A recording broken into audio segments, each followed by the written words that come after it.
Section 1. Hey guys, tonight we're diving deep into the dusty annals of time, venturing far beyond what your high school history class probably touched on. Imagine, for a moment, a world lit by flickering oil lamps, where the rhythm of life was dictated by the sun and the moon, and where the greatest minds weren't glued to screens, but to the mysteries of the natural world. You're about to explore the brilliant, often bewildering, ingenuity of civilizations long gone, folks who dreamt up solutions to problems we still grapple with today. If you suddenly found yourself dropped into, say, ancient Egypt with nothing but your phone, you probably wouldn't survive a week, let alone build a pyramid. Seriously, it's a humbling thought. So, before you get comfortable, take a moment to like the video and subscribe, but only if you genuinely enjoy what I do here.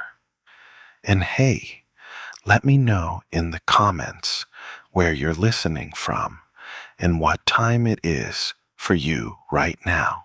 Now, dim the lights, maybe turn on a fan for that soft background hum, and let's ease into tonight's journey together. You find yourself transported not by a fancy time machine, but by the gentle hum of my voice, drifting back to the sun-drenched banks of the Nile, where ancient Egypt hums with life. Forget what you think you know about mummies and curses for a moment. We're stepping into their operating rooms, or what passed for them, which, surprisingly, weren't nearly as barbaric as you might imagine. You're observing a physician, perhaps even Imhotep himself, whose name echoes through history as one of the earliest known polymaths. He's meticulously cleaning a wound, not with some mystical incantation, but with honey, a natural antiseptic, it turns out, full of enzymes that prevent bacterial growth. Pretty smart, right? It's not just honey. They used moldy bread too, which, in hindsight, was a rudimentary form of penicillin. You might find yourself stifling a chuckle at the thought of a doctor prescribing moldy toast, but seriously, it worked. This physician then turns to a patient with a fractured limb. Instead of just wrapping it up willy-nilly, he's applying splints made of palm fibers and bandages, setting the bone with a precision that would impress a modern orthopedist. They even had rudimentary surgical tools, things like scalpels made of obsidian, forceps, and saws. It's a far cry from a sterile operating theater, sure, but their understanding of anatomy, honed through the process of mummification, gave them an edge. They knew where the organs were, how the bones fit together, and often how to fix things that went wrong. You might feel a slight twitch as you consider them probing around without anesthesia. But hey, priorities. Historians still argue whether their surgical success rates were due to genuine medical understanding or simply a high tolerance for pain among their patients. Probably a bit of both, honestly. One particularly quirky tidbit is their use of crocodile dung as a contraceptive. Yes, you heard that right. It was mixed with a paste and inserted vaginally. While it sounds utterly bizarre, and frankly rather unhygienic, the alkalinity of the dung might have had some spermicidal properties. You're probably thinking, well, that's one way to ensure a sterile environment. And you're not wrong, but perhaps not in the way they intended. It's certainly a less conventional method than, say, the modern pill, but it speaks to their determination to control fertility, even with the materials at hand. And you thought your birth control options were limited. Consider the Ebers Papyrus, a massive medical text from around 1550 BC. Essentially an ancient Egyptian medical encyclopedia. It contains over 700 remedies for everything from digestive issues to skin ailments, even detailed descriptions of tumors. They had specialists, too, dentists who would pull infected teeth and even drill holes to drain abscesses. Imagine sitting in an ancient Egyptian dental chair, hoping your dentist had a steady hand and a fresh supply of honey for the pain. It paints a picture of a society that, despite its mystical inclinations, was surprisingly practical and empirical when it came to healing the body. You're not just seeing rituals and prayers here. You're witnessing the dawn of systematic medical practice, an invention perhaps more impactful than any pyramid, quietly working to alleviate human suffering. Section 2. As you gently drift from the sands of Egypt, your consciousness settles upon the sturdy, sun-drenched hills of ancient Rome. You're standing amidst the grandeur of the Pantheon, its massive dome soaring above, seemingly untouched by the passage of nearly 2 millennia. You're not just admiring the architecture, you're feeling the very ground beneath your feet, sensing the remarkable material that allowed such structures to endure. Roman concrete. Unlike our modern concrete, which often cracks and crumbles after a few decades, theirs seems almost alive, actually strengthening over time. It's like they bottled the essence of forever, then poured it into their buildings. You might even catch a whiff of volcanic ash, a key ingredient, mingling with the faint scent of cypress trees. This wasn't just some accidental discovery. It was a carefully developed innovation. The Romans perfected a recipe using pozzolana, a volcanic ash found near Pozzuoli and Mount Vesuvius. When mixed with lime, rubble, and seawater, it created a chemical reaction that formed an incredibly durable and stable material. Imagine construction workers today mixing their concrete with seawater, then watching it harden into something that could shrug off earthquakes and erosion for centuries. You'd probably call them mad scientists, but the Romans just called it Monday. This ingenious mix made their concrete less porous and more resistant to chemical degradation. a stark contrast to modern Portland cement, which, while strong, has a tendency to degrade when exposed to salt water.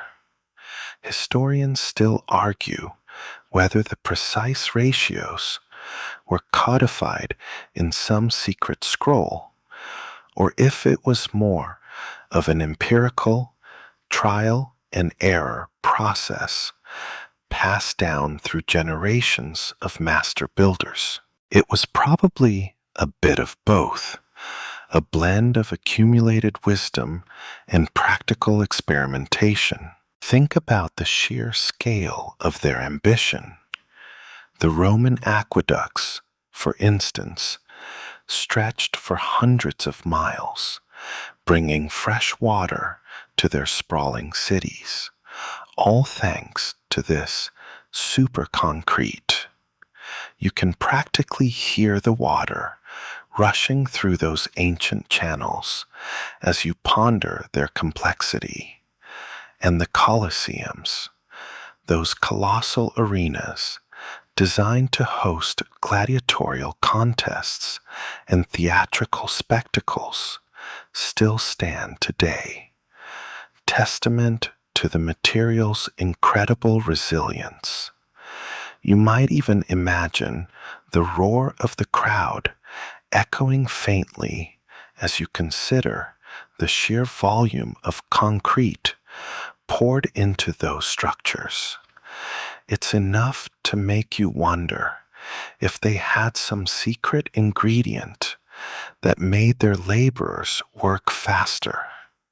Perhaps a really strong espresso, or just the promise of not being thrown to the lions. One quirky tidbit about Roman concrete is its ability to self-heal.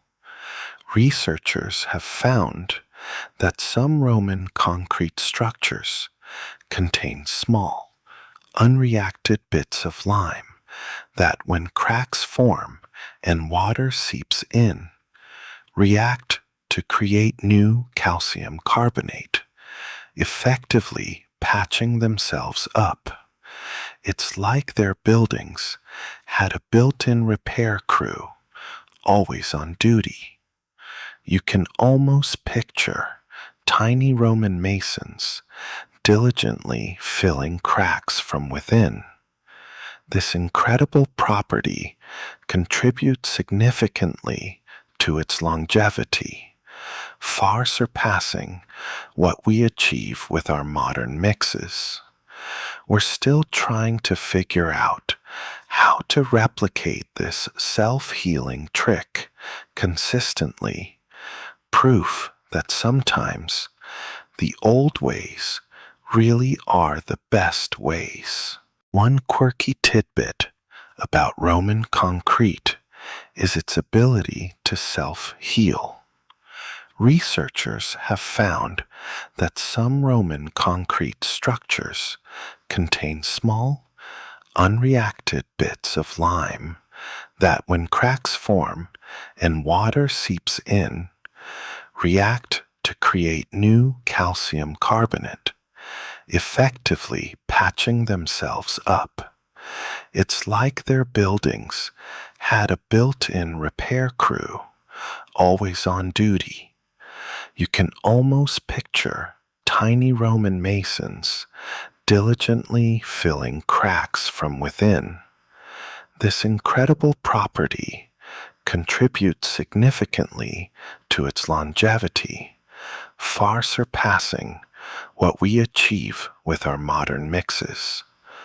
We're still trying to figure out how to replicate this self-healing trick consistently, proof that sometimes the old ways really are the best ways.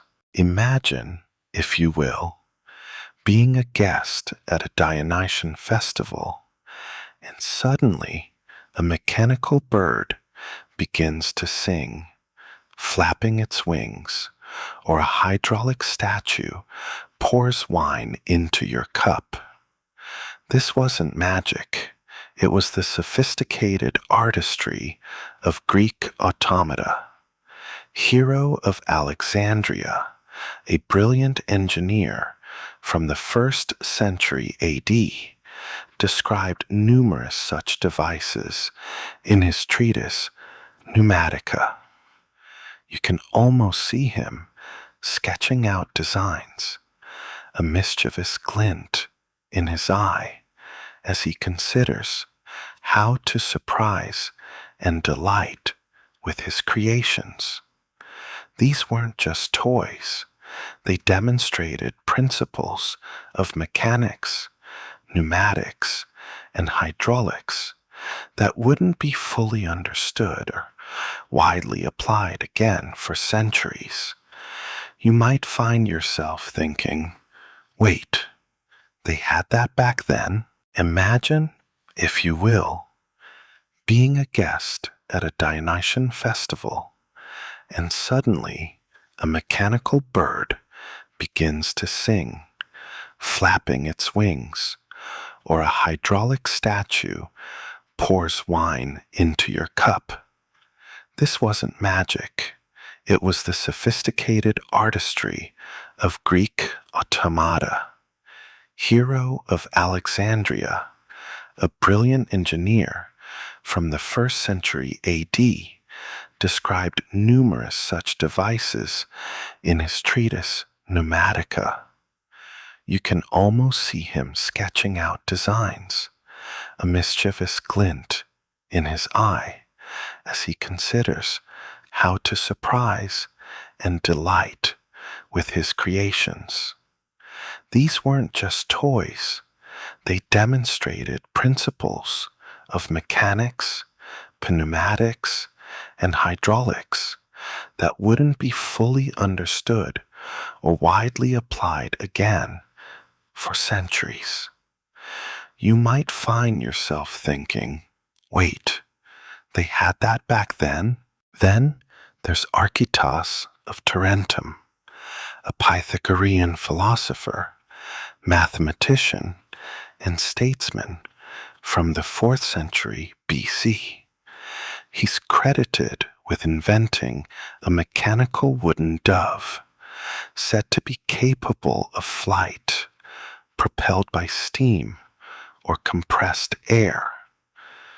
You're picturing this mechanical bird soaring, a marvel of ancient engineering, even if its actual flight duration was likely very short. It sounds like something out of a steampunk novel, doesn't it? These weren't just idle amusements. They were often used in religious ceremonies, theatrical performances, or as educational tools to illustrate scientific principles. You might chuckle at the thought of ancient Greek priests using a robot to impress the masses, but hey, showmanship is timeless. A quirky tidbit is the automatic temple door opener, also described by Hero. When a fire was lit on the altar, the expansion of air within a hollow chamber pushed water into buckets, which through a system of ropes and pulleys opened the temple doors.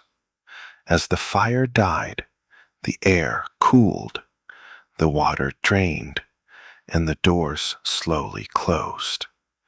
You can almost hear the gasps of awe from the faithful witnessing this miracle, all thanks to some clever plumbing and thermodynamics. It's a fantastic blend of engineering and illusion, designed to inspire wonder and reinforce divine authority. It reminds you that even in antiquity, people loved a good special effect. So, as you witness these intricate clockwork animals and steam-powered gadgets, you realize that the ancient Greeks weren't just dreamers.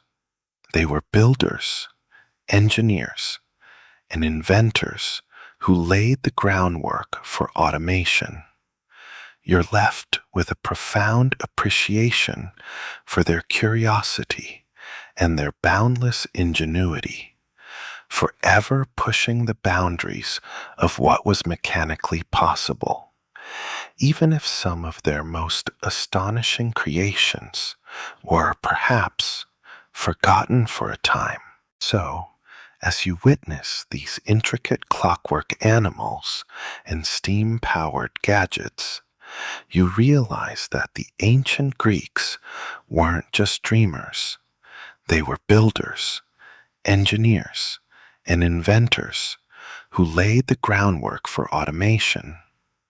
You're left with a profound appreciation for their curiosity and their boundless ingenuity, forever pushing the boundaries of what was mechanically possible, even if some of their most astonishing creations were perhaps forgotten for a time.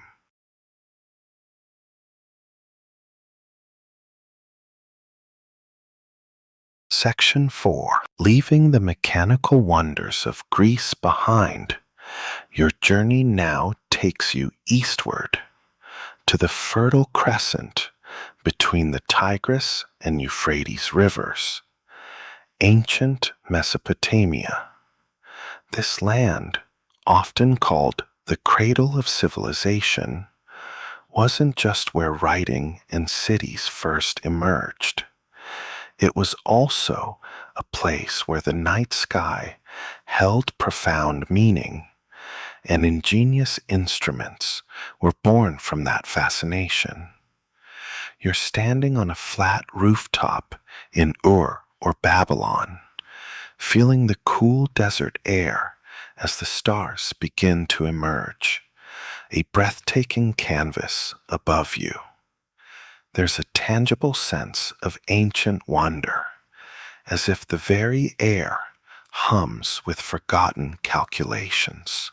The Mesopotamians, particularly the Babylonians, were meticulous observers of the cosmos. Their world revolved around understanding celestial movements, not just for spiritual reasons, but for practical ones too, predicting seasons for agriculture, timing religious festivals, and even divining the future. You might see a priest astronomer, his gaze fixed on the horizon, meticulously recording the rise and set of planets. He's not using a telescope, of course, but tools just as vital for their level of understanding. You're witnessing the birth of systematic astronomy. One of their most significant contributions was the development of highly accurate calendars based on the cycles of the moon and the sun. To track these cycles, they use simple yet effective instruments. Imagine a gnomon, essentially a vertical stick or pillar, casting a shadow. By precisely measuring the length and direction of this shadow throughout the day and year, they could determine the time of day, the solstices, and the equinoxes. You can almost see the shadow slowly creeping across the marked stone, a silent, elegant clock. It seems so simple, yet it provided foundational data for centuries of astronomical study. Historians still argue whether their primary motivation was practical timekeeping or more esoteric astrological prediction, but undoubtedly the data was essential for both. They also developed sophisticated mathematical systems including a sexagesimal, base 60 number system, which is why we still have 60 seconds in a minute, 60 minutes in an hour, and 360 degrees in a circle. You're trying to wrap your head around counting in base 60, perhaps feeling a slight headache coming on, but it allowed them to perform complex astronomical calculations with remarkable precision.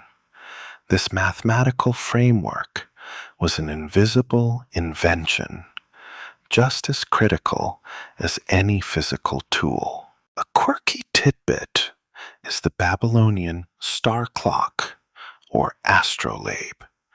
While not an astrolabe in the later Greek and Islamic sense, these were essentially circular tablets inscribed with constellations and divisions of time. They allowed observers to track the position of stars throughout the night and year, correlating them with specific times. You can almost feel the coolness of the clay tablet in your hands as you trace the constellations, a silent map of the heavens. It was like an analog computer for the sky, enabling them to tell time even at night and predict stellar events. They were so devoted to sky gazing, you'd think they had a cosmic Netflix subscription. Their meticulous records, etched onto clay tablets for thousands of years, documented eclipses, planetary movements, and stellar positions with astonishing accuracy. These astronomical tables, such as the Muldatepin tablets, provided future civilizations, including the Greeks, with a foundational data set for developing more advanced astronomical theories. You're observing a scribe carefully pressing a stylus into soft clay, preserving observations that would one day help explain the very mechanics of the cosmos. It was their dedication to observation and recording that truly set them apart, transforming simple sky gazing into something approaching a predictive science. So, as you gaze up at the Mesopotamian night sky, illuminated by countless stars, you realize that the inventions here weren't always mechanical wonders, but intellectual tools and systems that allowed humanity to begin charting its place in the vast universe. From the starlit rooftops of Mesopotamia, your consciousness now shifts dramatically eastward, settling amidst the meticulously planned cities of the Indus Valley civilization. You're not in a dusty, sprawling settlement, but a remarkably ordered metropolis like Mohenjo-Daro or Harappa, thriving around 2500 BCE. The air is surprisingly clean, and there's a hum of organized activity, not chaotic bustle. You're immediately struck by a sense of calm efficiency, as if a modern city planner somehow got lost in antiquity and decided to set things right. What truly sets this civilization apart, and what you're observing now, is its incredible urban planning and sophisticated sanitation systems. Unlike many ancient cities that grew organically and haphazardly, Indus Valley cities were laid out on a precise grid pattern.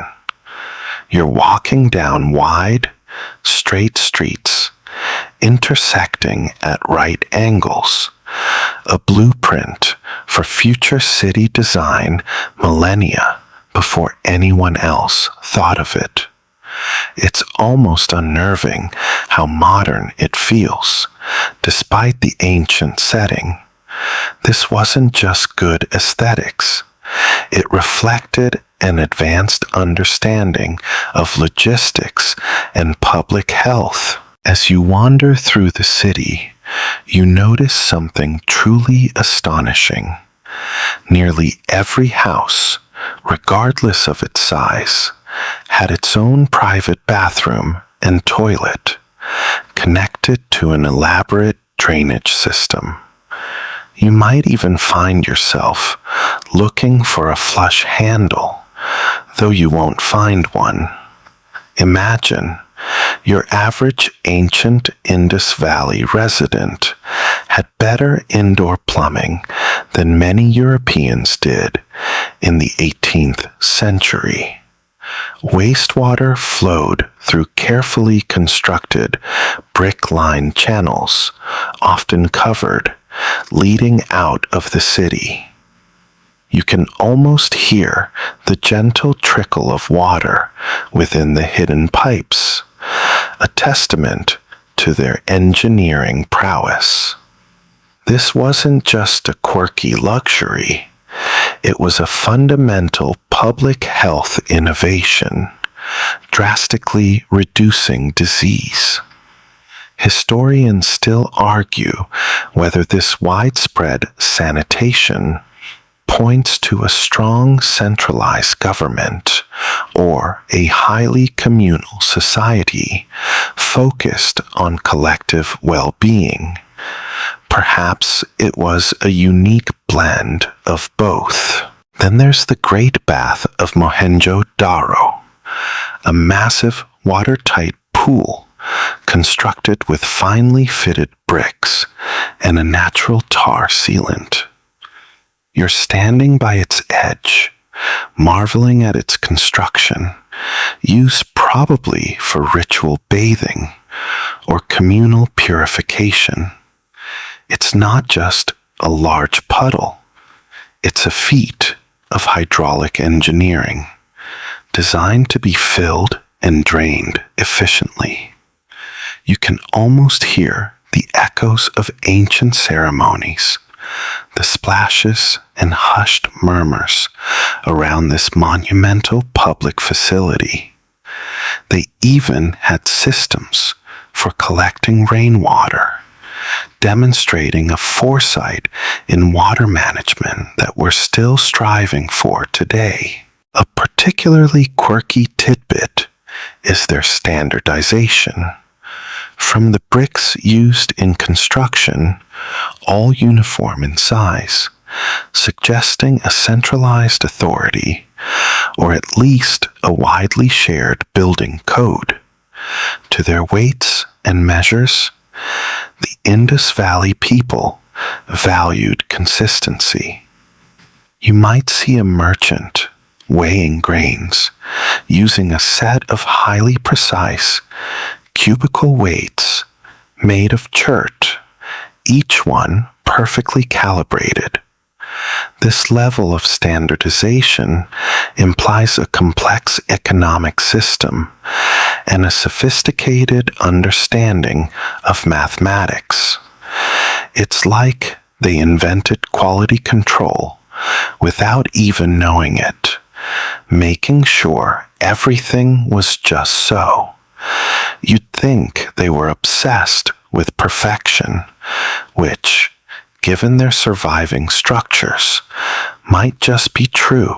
So, as you traverse the grid-patterned streets and marvel at the hidden drains, you realize that the Indus Valley civilization wasn't just advanced for its time. It was truly revolutionary in its approach to urban living. Their forgotten inventions in city planning and sanitation speak volumes about their communal values and their quiet mastery of engineering, a blueprint for healthy, organized societies that was inexplicably lost to time, only to be unearthed by modern archaeology. Your mental journey now leaps across continents, from the ancient, orderly cities of the Indus Valley to the dynamic, innovative heartland of ancient China. You're no longer surrounded by silent, organized ruins, but by the bustling energy of the Han Dynasty around 132 AD. The air hums with activity, perhaps the distant clatter of a market or the quiet murmur of scholars. You're drawn to a particular courtyard where an elderly, serene figure, Chang Hung, the chief astronomer and engineer, is demonstrating a curious bronze vessel. This isn't just any pot, it's an invention that can peer into the Earth's very tremors, long before anyone in the West even conceived of such a thing.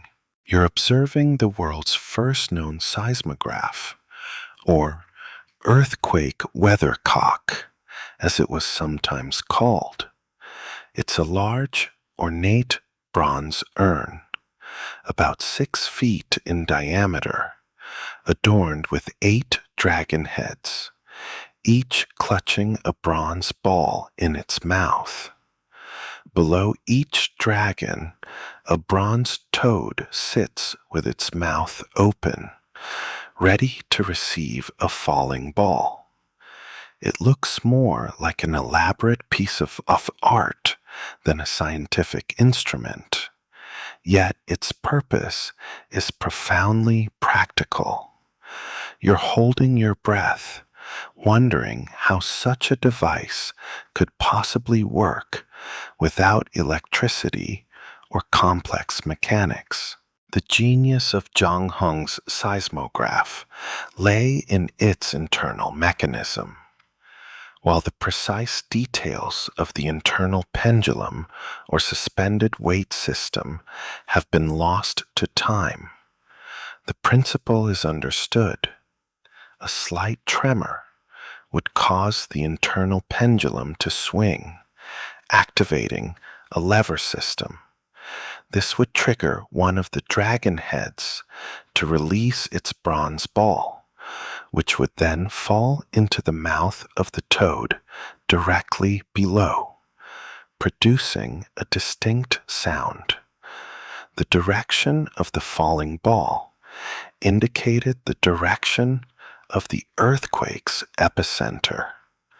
You can almost hear the soft clink as a ball drops, a small sound announcing a distant catastrophe. It was like an ancient seismic early warning system. Though it didn't predict earthquakes, only detected their occurrence far away.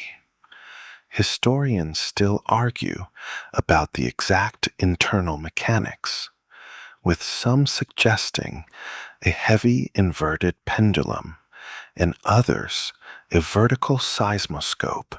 Imagine the astonishment and perhaps a touch of fear among those witnessing it. News would then be dispatched to the affected region, allowing for relief efforts. This wasn't just a scientific curiosity. It was a life-saving tool in a region prone to seismic activity. You might find yourself stifling a chuckle, imagining Zhang Heng explaining to the emperor that no, the dragons aren't alive. They're just really good at dropping balls. A quirky tidbit about this seismograph is its reported accuracy. Historical texts claim that on one occasion, the instrument detected an earthquake far to the west, in Longxi, while no one in the capital, Luoyang, felt anything. Days later, a messenger arrived with news of the actual earthquake. You're picturing the emperor's astonished face, realizing the power of this seemingly magical device. It proved the instrument's sensitivity and Zhang Heng's incredible foresight. It's like having a superpower, being able to feel the earth tremble hundreds of miles away. Zhang Heng was truly a polymath, an astronomer, mathematician, engineer, geographer, and inventor. Besides the seismograph, he also improved the water-powered armillary sphere to represent celestial movements more accurately, and invented an odometer, a device to measure distances traveled. His mind was constantly buzzing with new ideas, all driven by a profound understanding of the natural world and a desire to improve society. You're left with a deep respect for his intellectual curiosity and his quiet brilliance. So, as you observe this ancient, dragon-adorned seismograph, you realize that long before modern technology, ancient China possessed the ingenuity to listen to the earth's whispers and detect its deep rumblings. This was a sophisticated piece of forgotten technology, demonstrating a scientific method and an inventive spirit that truly set them apart. From the earthquake-sensing dragons of China, your journey now carries you westward, across vast deserts and rugged mountains, to the arid lands of ancient Persia. You're stepping into the sun-baked landscapes around 400 BC, feeling the oppressive heat of the day. But instead of wilting, you notice something remarkable, a structure that seems utterly out of place, a massive domed edifice, almost like an igloo made of mud brick, rising from the desert floor. This isn't just a building, it's an ingenious, climate-controlled marvel, designed to keep things icy cold in blistering heat. You're observing a yakchol, a testament to forgotten Persian engineering brilliance.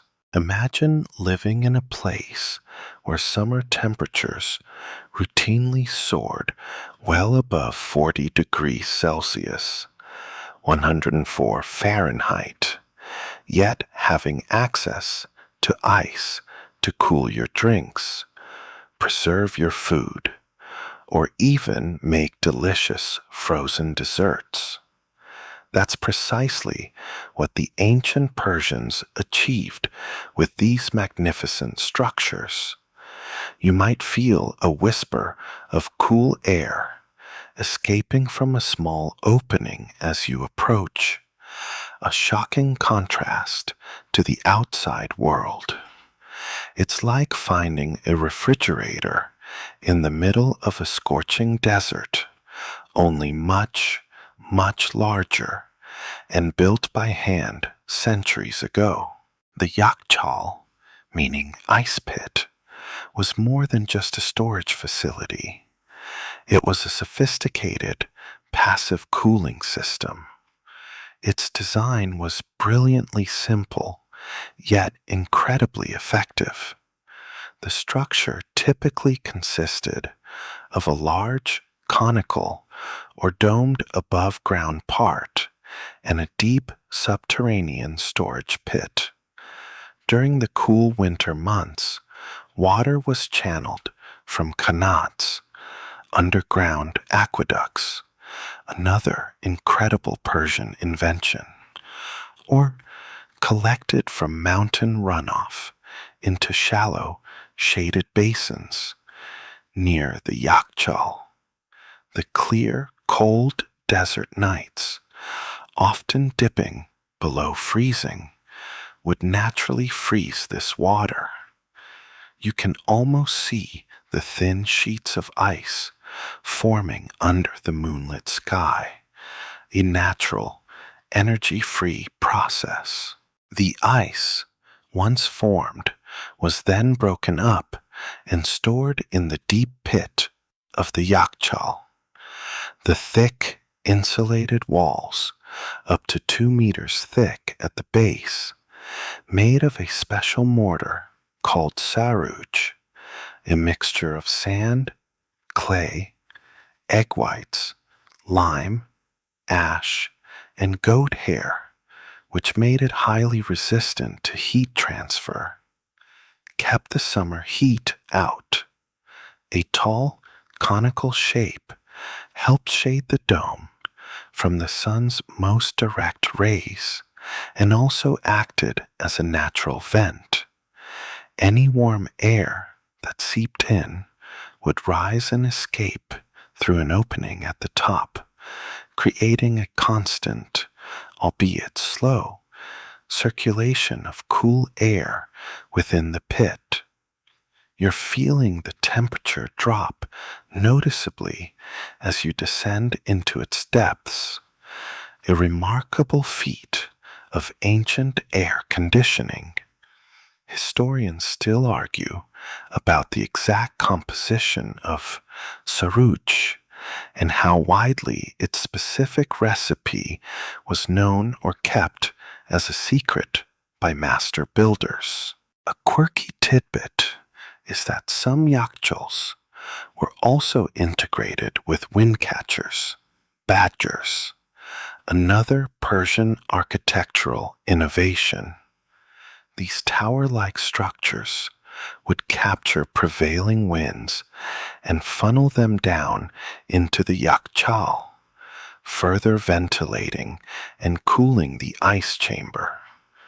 You're picturing these graceful towers, silently doing their work, harnessing nature's forces to provide comfort.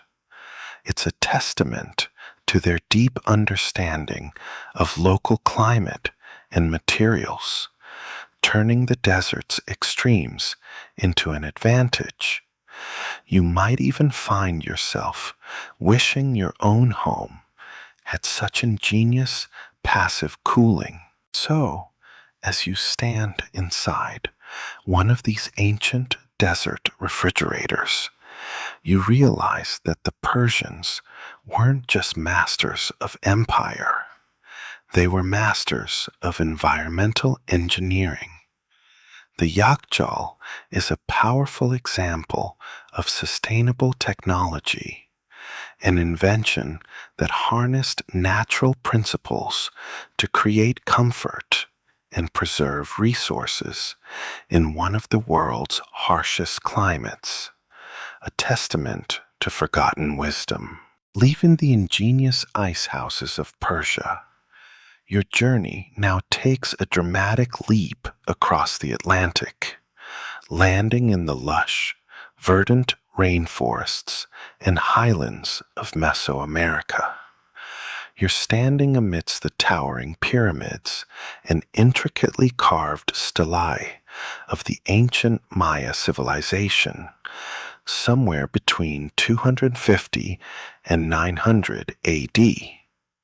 The air is thick with the scent of damp earth and blooming orchids, and the sound of exotic birds fill the humid atmosphere. You're immediately struck by the sheer scale of their architectural ambition, but it's their profound connection to the cosmos that truly captivates you.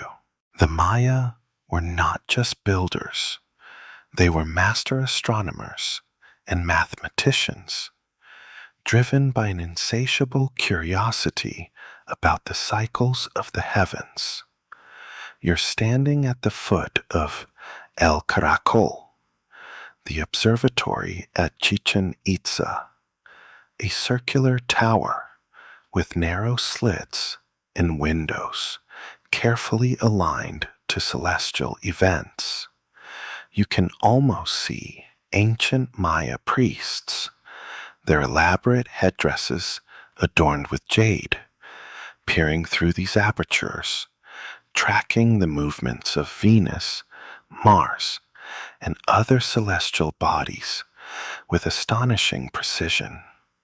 It's like they had a cosmic GPS, only without the annoying voice telling them to turn right. Their most famous invention, or rather, system of invention, was their complex calendar system. They actually developed several interlocking calendars, the two most prominent being the 260-day Tzolk'in, sacred calendar, and the 365-day Hab, civil calendar. These worked in tandem, creating a 52-year calendar round cycle, a bit like two interlocking gears. But their true astronomical genius is evident in the long count calendar, which tracked time in a continuous, linear fashion from a mythological starting point. You're trying to wrap your head around such a vast span of time, measured with incredible accuracy, far beyond the needs of daily life. This wasn't just about dates. It was about understanding cosmic cycles and humanity's place within them. Historians still argue about the precise motivations behind such an intricate and long-ranging calendar system. Was it purely scientific, deeply religious, or a combination of both? The Mayas' astronomical observations were incredibly sophisticated for a civilization without telescopes. They developed tables for predicting solar and lunar eclipses with remarkable accuracy. You might imagine them meticulously carving glyphs onto stone, recording the precise moments when the sun would be temporarily swallowed or the moon would blush red. Their calculations for the synodic period of Venus, the time it takes to return to the same position in the sky relative to the sun, were even more accurate than those used in Europe until centuries later. It's enough to make you wonder if they had some secret shortcut, perhaps whispering to the stars themselves. A quirky tidbit is their use of the concept of zero, independently developed and used as a placeholder in their complex base 20 vigesimal numbering system long before it arrived in Europe. You're seeing their numerals, a series of dots, bars, and shell-like glyphs, silently enabling their intricate astronomical calculations.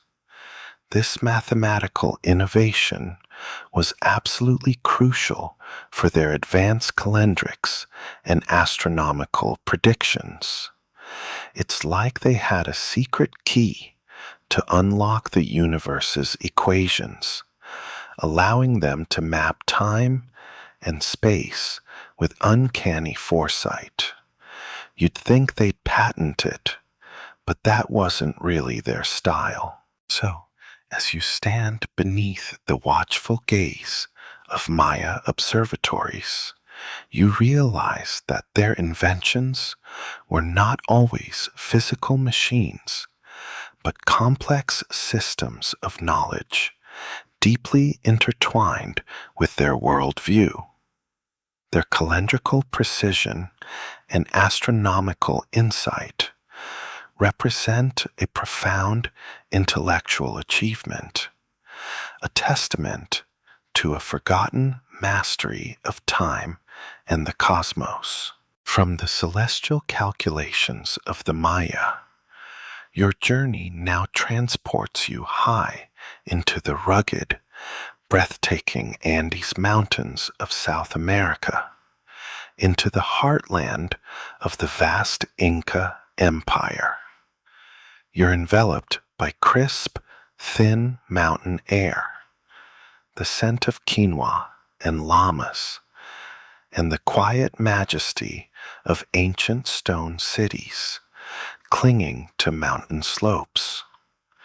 It's the 15th century, and you're not just observing, you're feeling the tangible presence of an empire built on meticulous organization and a unique system of record-keeping that defies simple explanation.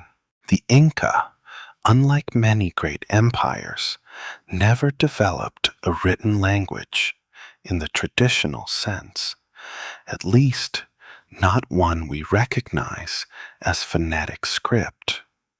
Yet, they managed to administer an empire spanning thousands of miles, organize vast stores of resources, track census data, and even record historical narratives.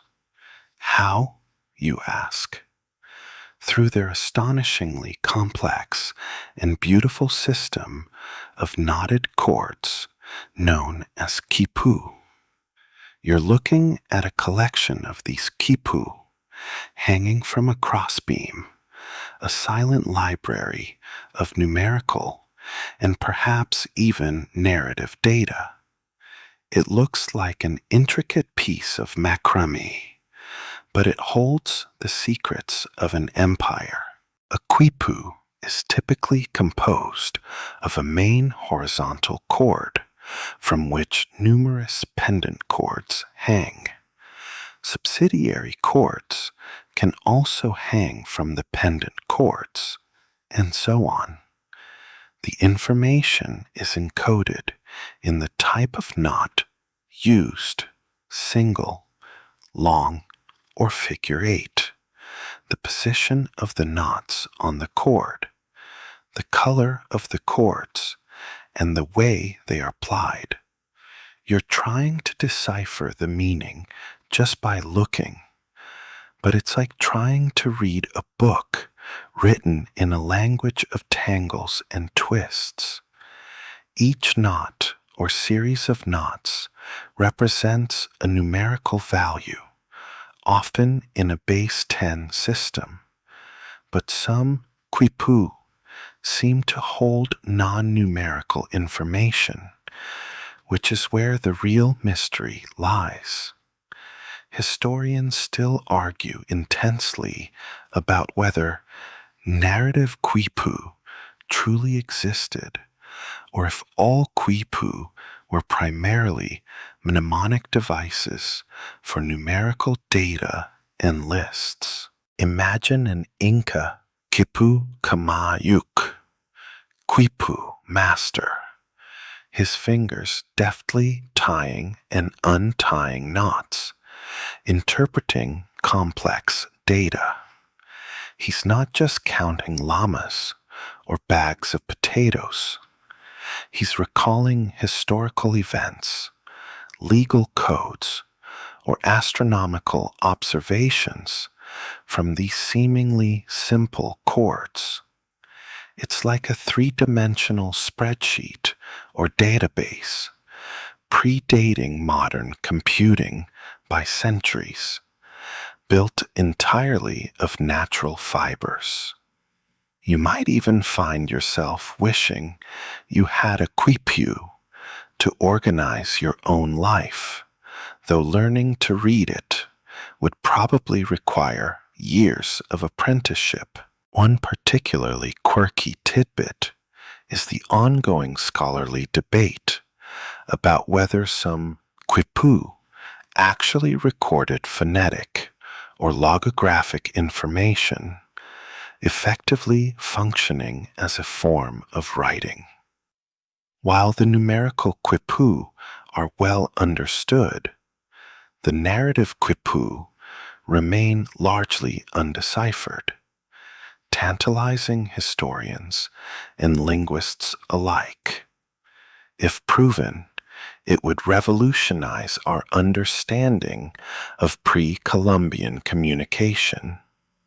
You can almost feel the frustration of modern researchers staring at these beautiful, silent knots, knowing they hold stories just out of reach.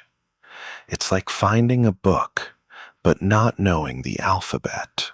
The Quipu served as the administrative backbone of the Inca Empire. They tracked everything: population statistics, tax records, collected in labor, not currency, astronomical observations, and military organization. Without a written script, this sophisticated system allowed the Inca to manage a highly centralized and efficient state. You're left with a profound appreciation for the human mind's capacity to invent diverse forms of communication and record keeping, even when faced with what we might consider limitations. So, as you observe the silent, knotted wisdom of the Inca Quipu, you realize that forgotten inventions aren't always about grand machines or towering structures. Sometimes they are intricate systems of information, unique methods of organizing knowledge that shaped an entire civilization, a silent testament to human ingenuity. Your journey its southward trajectory, descending from the rarefied air of the Inca Mountains to the sun-baked plains and river valleys of ancient Nubia, south of Egypt. You're stepping into a vibrant, powerful kingdom that flourished for millennia, often overshadowed by its more famous northern neighbor, but possessing a distinct culture and remarkable technological prowess. It's around 700 BC, and you're immediately struck by the sight of skilled artisans and warriors, their movements fluid and precise, showcasing a mastery of craft and combat. Nubia, particularly the Kingdom of Kush, was a formidable power, often challenging or even ruling Egypt itself. They were renowned for their military might, and a significant part of that strength lay in their sophisticated weaponry, especially their archery. You're watching a Nubian archer, perhaps a highly trained mercenary, drawing a bow with effortless grace. These weren't simple sticks and strings. Nubian bows, often composite bows, made from layers of wood, horn, and sinew, were incredibly powerful and accurate. You can almost hear the whiz of an arrow as it leaves the string, capable of piercing armor at considerable distances. They were so effective, in fact, that Egyptian pharaohs frequently employed Nubian archers in their own armies, a testament to their superior skill and equipment. Historians still argue whether the Nubians developed these bows independently or refined techniques learned from other cultures, but their mastery is undeniable. But it wasn't just about the bows. It was also about the arrows, and more fundamentally, the materials they could produce. Nubia was incredibly rich in iron ore, and the Meroitic period, roughly 300 BC to 300 AD, saw the rise of a highly advanced iron metallurgy. You're approaching a series of massive slag heaps near the ancient city of Meroe, remnants of industrial-scale iron production. It looks like a lunar landscape, but it's actually the byproduct of furnaces that churned out iron on a scale unparalleled in ancient Africa, and indeed much of the world at the time. Imagine the heat, the roar of the bellows, the sweat of the laborers as they extracted molten iron from the ore. The Nubians developed efficient smelting techniques using large, dome-shaped furnaces to reach the high temperatures necessary for iron extraction. This wasn't just about making tools.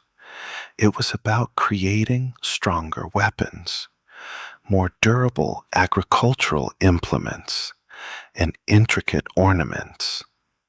You can almost feel the radiating heat from the ancient furnaces, a testament to their innovative approach to harnessing intense temperatures.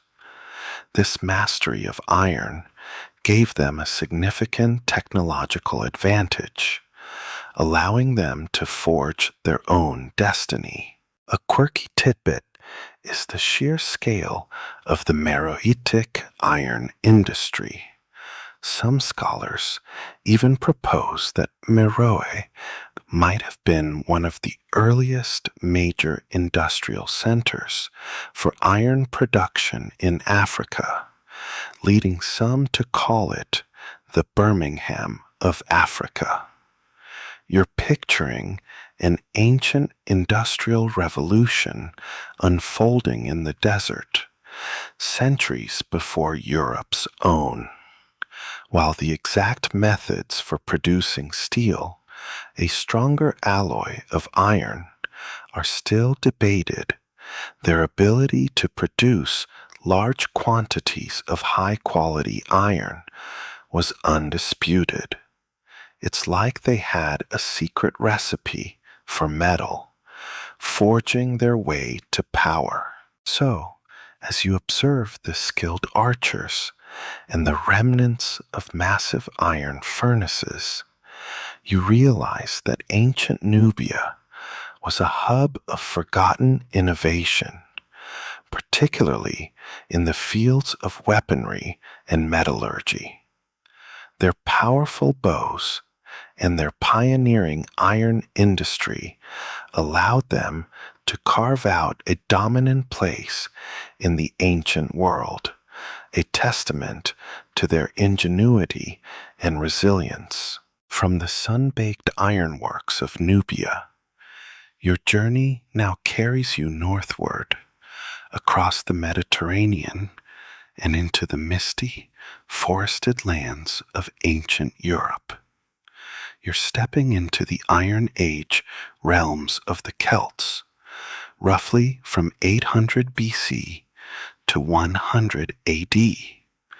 Forget the horned helmets of popular myth. You're immersed in a world of fierce warriors, intricate artistry, and surprisingly sophisticated craftsmanship. The air smells of wood smoke and damp earth, punctuated by the rhythmic clang of a blacksmith's hammer. You're observing a people often dismissed as barbarians by the Romans, yet whose inventions and skills were truly remarkable. The Celts were master metallurgists, particularly with iron, while the Nubians excelled in production scale. The Celts were renowned for their ironworking artistry and practical innovation. You're watching a Celtic smith. His powerful arms shaping red-hot metal on an anvil, not just into weapons, but into everyday tools and agricultural implements of superior quality. They developed advanced forging techniques, including a form of pattern welding, though less intricate than later Viking methods, where different types of iron were twisted and hammered together to create stronger, more flexible blades.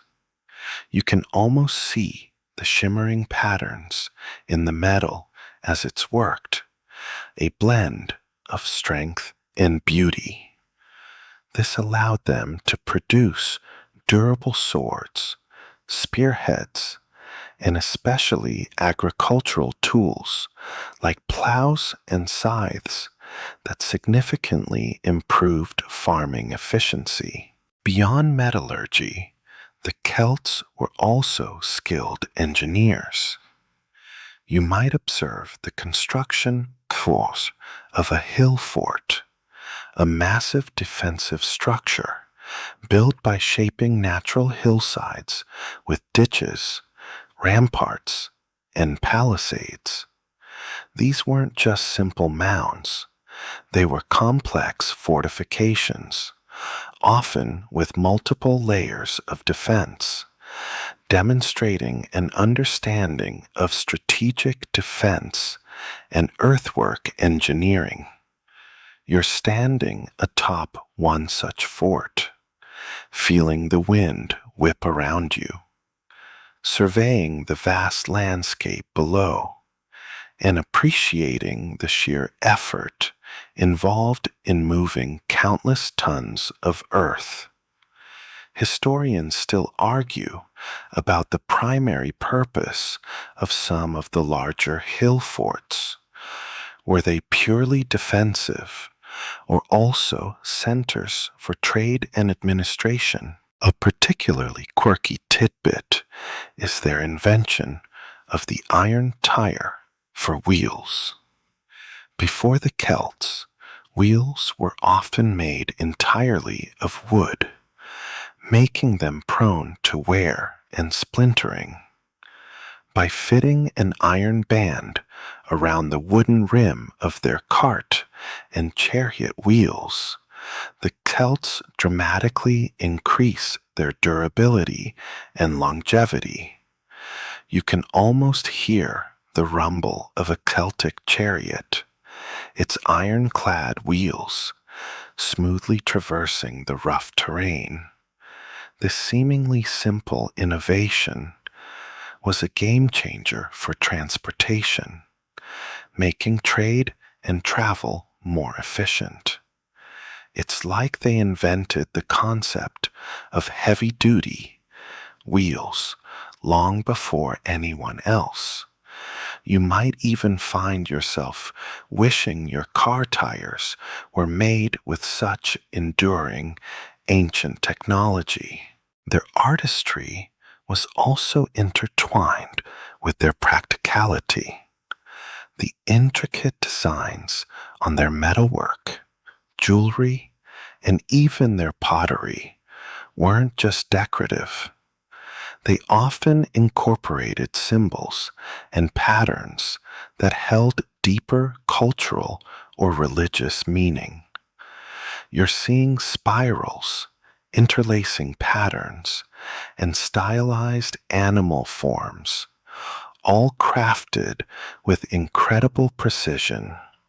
This blend of form and function is a hallmark of Celtic craftsmanship, where every object, even a simple brooch, was a work of art. So, as you immerse yourself in the world of the ancient Celts, you realize that their forgotten inventions weren't necessarily monumental structures, but rather advancements in material science and practical engineering that profoundly impacted daily life and warfare. Their mastery of iron, their defensive structures, and their innovative use of simple materials speak to a sophisticated and enduring ingenuity often overlooked in the grand sweep of history. Shifting from the earthy tones of Celtic craftsmanship, your journey now transports you to the dazzling, cosmopolitan heart of the Byzantine Empire. You're standing on the ancient walls of Constantinople around the 7th century AD, feeling the cool breeze off the Bosphorus Strait. The city is a vibrant tapestry of cultures, a strategic crossroads where East met West and where innovation was often born out of necessity. The air hums not with the clanging of smiths, but with the distant murmur of a thriving port and the low thrum of naval power. You're about to witness an invention so terrifyingly effective, its secret was guarded for centuries, fading into legend. Greek fire. Imagine the scene. An enemy fleet, perhaps Arab or Rus, is bearing down on the heavily fortified seawalls of Constantinople. Suddenly, from the Byzantine dromons, warships, a terrifying stream of liquid fire erupts, spraying across the enemy ships. Unlike regular fire, this liquid blaze clings to surfaces, floating on water, and proving almost impossible to extinguish. You can almost smell the acrid smoke and hear the desperate cries as wooden ships are consumed by an unquenchable inferno. This wasn't just a simple incendiary. It was a sophisticated chemical weapon, a truly forgotten invention that saved an empire. The precise composition of Greek fire, often called liquid fire by contemporaries, remains one of history's most enduring mysteries. The Byzantines guarded the formula with extreme secrecy, passing it down only within a select few. It was likely a petroleum-based substance, perhaps mixed with quicklime, sulfur, resin, or other components. When ejected from bronze siphons, fire pumps, by a compressed air or pump system, it would ignite on contact with air or water, creating a terrifying, clinging flame. You're picturing the complex machinery on the ships, a precursor to modern flamethrowers, spitting death across the waves. Historians still argue intensely over the exact chemical formula, with theories ranging from napalm-like mixtures to substances that reacted violently with water. The psychological impact of Greek fire was immense. Enemy sailors, witnessing their ships burn uncontrollably, even on the water, were often demoralized and terrified.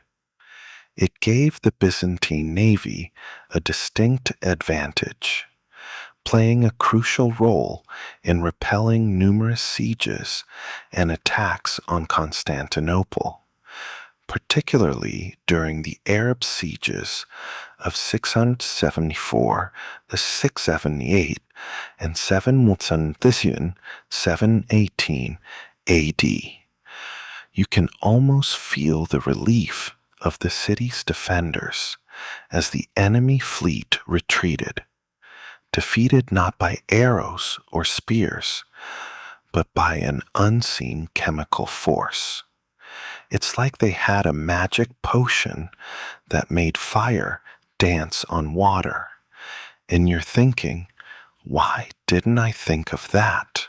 A quirky tidbit about Greek fire is that it was not just projected, but also used in hand grenades, earthenware pots filled with the incendiary mix and hurled from ship to ship. You're picturing Byzantine soldiers lobbing these flaming pots, turning naval battles into chaotic, fiery spectacles. The secret of its manufacture was so closely guarded that when the empire eventually fell, the knowledge died with it, becoming one of the great lost technologies of antiquity. It's almost as if the formula self-destructed to maintain its mystique. So, as you stand on the ramparts overlooking the glittering Bosphorus, witnessing the phantom flames of Greek fire, you realize that the Byzantine Empire was not just a repository of ancient knowledge, but also a crucible of innovation. This terrifying, unquenchable weapon was a testament to their advanced chemical and engineering knowledge, an invention so powerful that it shaped the course of history by protecting an empire for centuries, only to become a forgotten legend, leaving the formidable, fiery defenses of Byzantine Constantinople. Your journey now carries you northward, across the churning waters of the North Sea, and into the icy fjords and rugged coastlines of Scandinavia. You're stepping into the world of the Vikings, roughly from the late 8th to the mid-11th century AD. The air is sharp and salty, carrying the scent of pine and distant campfires. You hear the creak of timber and the snap of sails, not in battle, but in the quiet, purposeful movements of exploration. You're observing a people renowned for their daring voyages, a reputation built on their mastery of the sea, and a crucial, often overlooked invention, their incredible navigation techniques. The Vikings were legendary seafarers, reaching distant lands like North America centuries before Columbus. They didn't have compasses as we know them, nor detailed maps of the vast, open ocean. So how did they do it? Their methods were a blend of keen observation, accumulated knowledge, and ingenious, albeit simple, tools. You're standing on the deck of a longship, feeling the roll of the waves beneath your feet, looking out at an endless horizon. It seems impossible to know which way to go without modern instruments. Their primary guides were the sun and the stars. By day, they would track the sun's position, its height in the sky, providing a rough indicator of latitude. By night, they relied on the North Star, Polaris, to maintain their bearing, a constant beacon in the northern sky. You can almost feel the steady rhythm of the ship as it carves through the water, guided by these celestial landmarks.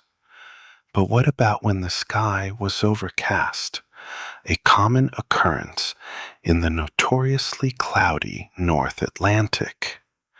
This is where their ingenious, debated sunstone comes into play.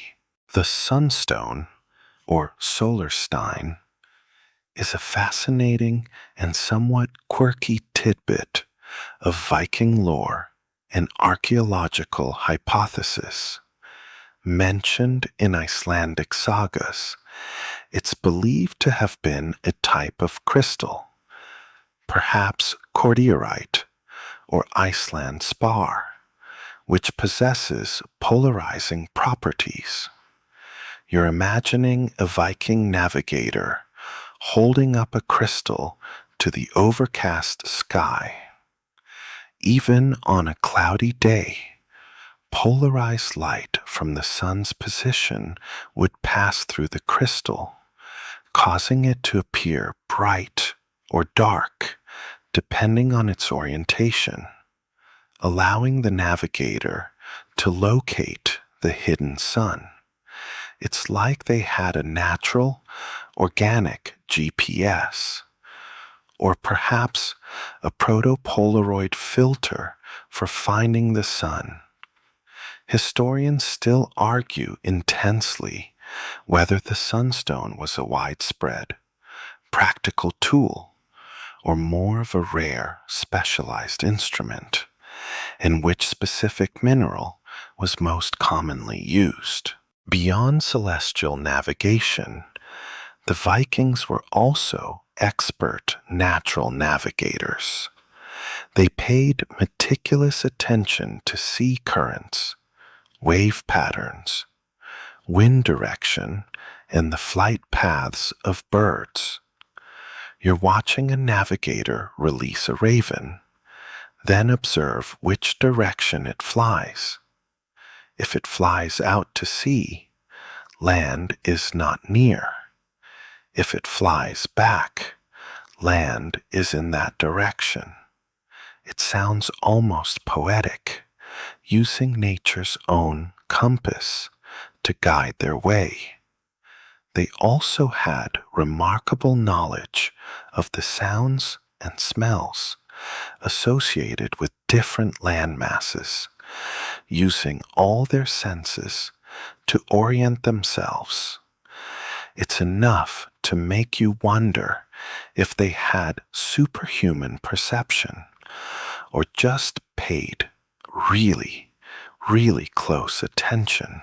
So, as you feel the spray of the waves and gaze across the vastness of the ocean, you realize that the Vikings' forgotten inventions weren't complex machines, but rather a profound understanding of natural phenomena, combined with clever, intuitive tools.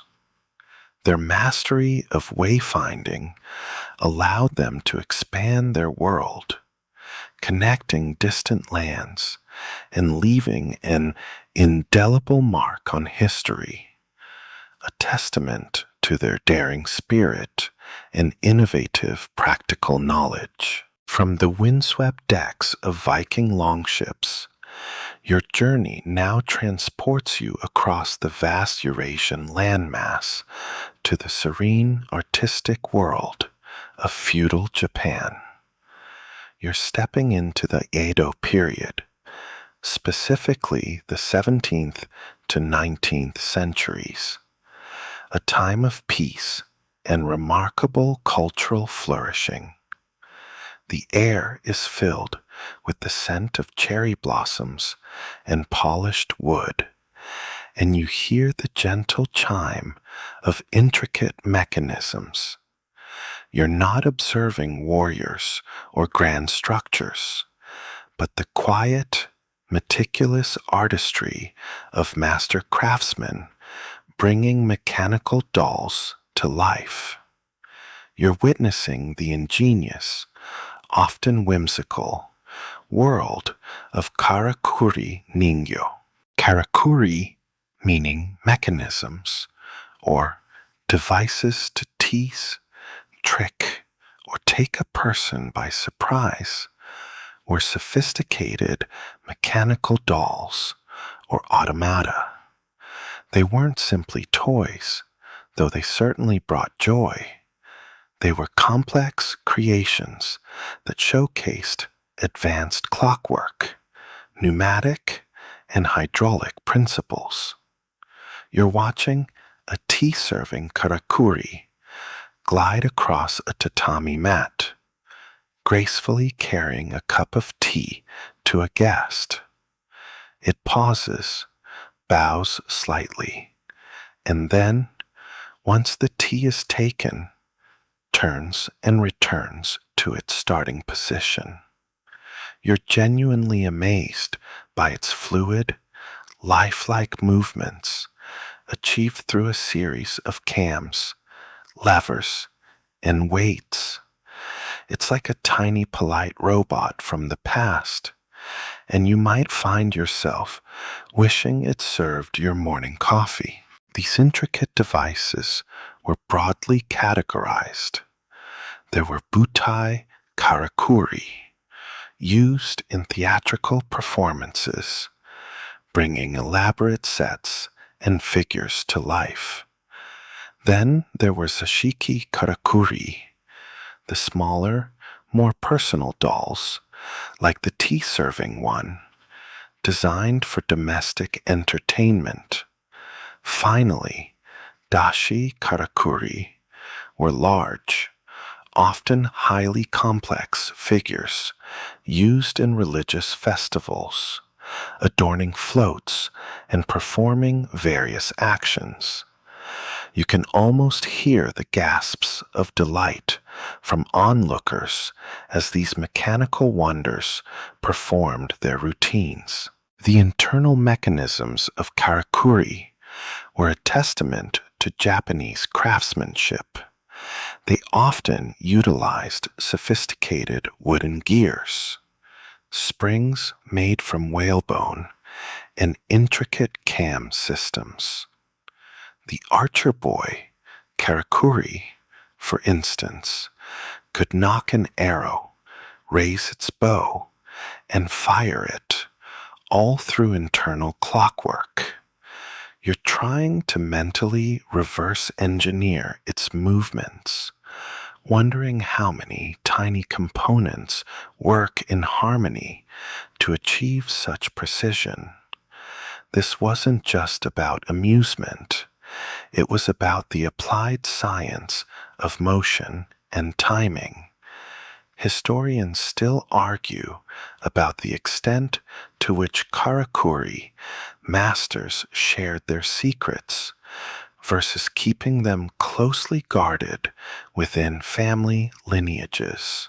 A particularly quirky tidbit is that some karakuri even incorporated basic forms of pneumatics or hydraulics. For example, some dolls might have systems that allowed them to breathe or make slight, lifelike movements by subtly shifting air or water within their wooden bodies. You're thinking about the Greeks and their aeolipiles, and here, centuries later, the Japanese are using similar principles for delicate artistry.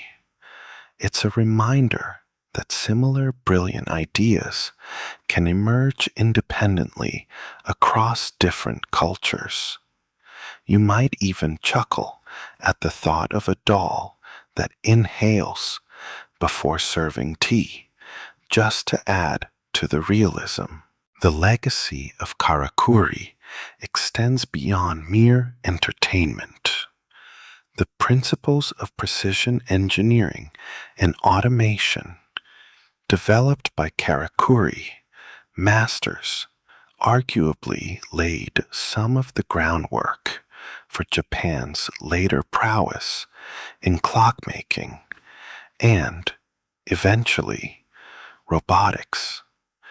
The meticulous attention to detail, the pursuit of fluid movement, and the complex internal mechanisms were skills that would be refined and applied in future technological advancements. You're left with a sense of awe for the quiet dedication and ingenious minds that brought these enchanting machines to life. From the delicate clockwork wonders of Japan, your journey now transports you westward, across vast oceans and land masses, to the ancient Indian subcontinent. You're stepping into a period spanning from roughly the 3rd century BCE to the 17th century CE, a time when a legendary material was forged, so strong and sharp it became the stuff of myth and epic poetry. The air is warm and dry, carrying the faint scent of charcoal and heated metal, punctuated by the rhythmic clang of a blacksmith's hammer. You're observing a master craftsman, his movements precise and powerful as he works with a material unlike any other. Wootz steel. Wootz steel was a crucible steel, a highly prized material renowned for its incredible hardness, durability, and the distinctive swirling patterns, often called a watering pattern or damask, visible on its surface. It was the material from which the legendary Damascus swords of the Middle East were forged, though the steel itself originated in India. You're looking at a raw ingot of Wootz, its surface dull but hinting at the hidden beauty within. Knowing that this unassuming lump of metal will become a blade of unparalleled strength and sharpness. It's like looking at a rough diamond and knowing it contains a breathtaking sparkle. The process of making Wootz steel was a closely guarded secret, involving a complex metallurgical technique that was far ahead of its time. Small pieces of high-purity iron were sealed in clay crucibles with charcoal and specific organic materials, like leaves or wood chips. These crucibles were then heated in furnaces at high temperatures, around 1200 to 1300 degrees, for extended periods, sometimes for days. This slow heating and cooling process allowed the carbon from the charcoal to gradually diffuse into the iron, creating a high-carbon steel with a unique microstructure of cementite, iron carbide, bands. You can almost feel the intense heat radiating from the ancient furnaces, a testament to the precise temperature control and patience required. When the crucible was finally opened, a small, disc-shaped ingot, or cake, of Wootz steel was revealed. This ingot, with its characteristic patterns, was then skillfully forged at a relatively low temperature by master blacksmiths who understood how to preserve and enhance the visible patterns through careful hammering and manipulation. It was this pattern, resulting from the unique microstructure of the carbon, that not only added to its beauty, but also contributed to the blade's legendary flexibility and edge retention. You're watching a smith meticulously working a blade, bringing out the wave-like patterns, a mesmerizing dance of art and science. Historians still argue whether the specific secret ingredient was more about the type of charcoal used or the organic matter added to the crucible, but the result was undoubtedly unique. A particularly quirky tidbit is that the process of making Wootz steel involved precise temperature control that was incredibly difficult to achieve with ancient technology. Some theories suggest that the ancient Indian metallurgists might have been able to gauge temperatures by observing the color of the molten metal, or even the specific glow of the furnace bricks.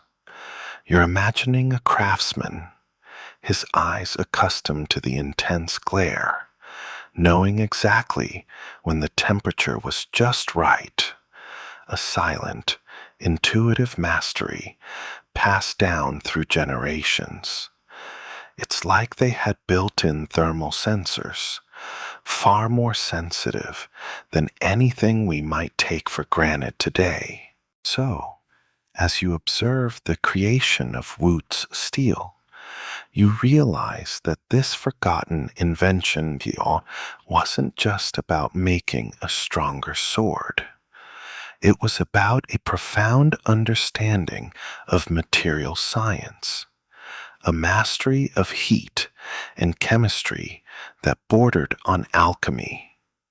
It was a testament to ancient India's technological sophistication, a secret that empowered warriors and inspired legends, only to fade from common knowledge as its complex methods were eventually lost or replaced. From the fiery crucibles of Indian Wootz steel, your journey now shifts to the turbulent seas off the Korean peninsula.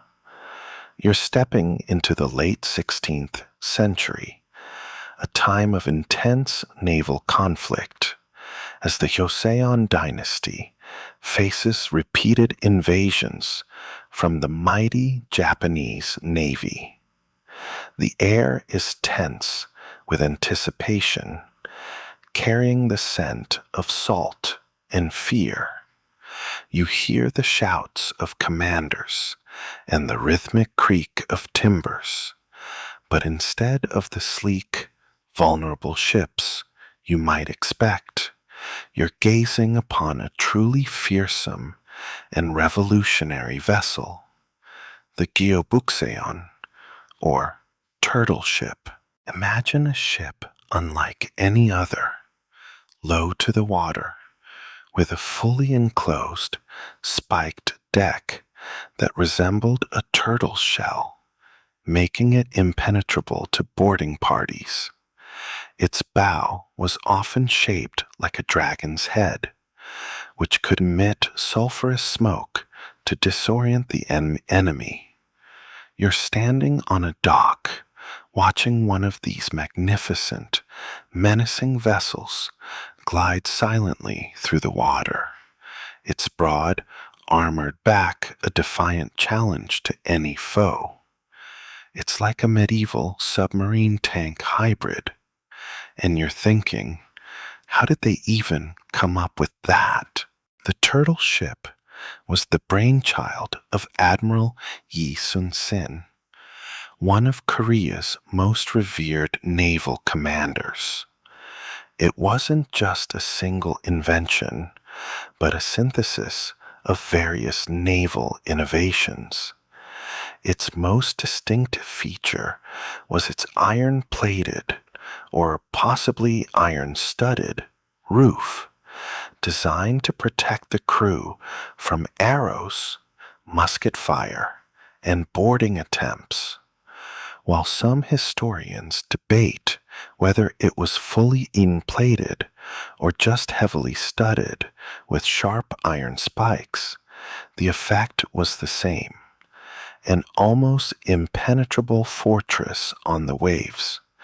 You can almost hear the frustrated clang of enemy swords attempting to hack through its defenses, making no impression.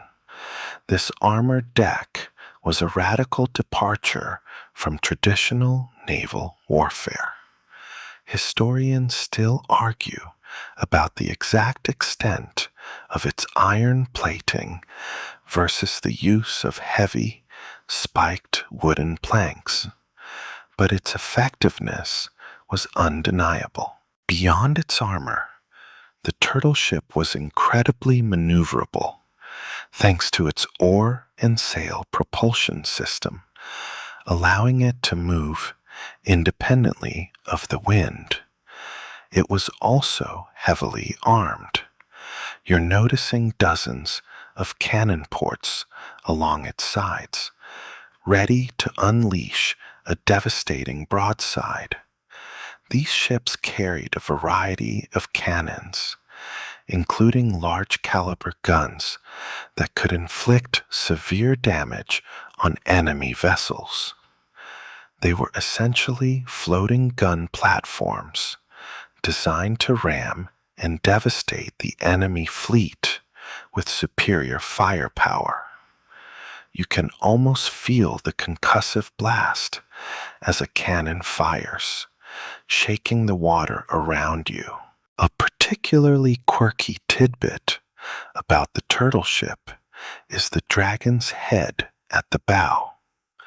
Besides its intimidating appearance, it served a practical purpose.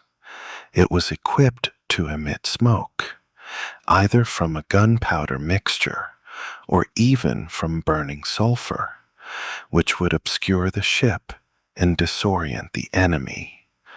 You're picturing the dragon's head spewing forth a cloud of acrid smoke, turning the battlefield into a confusing, terrifying haze.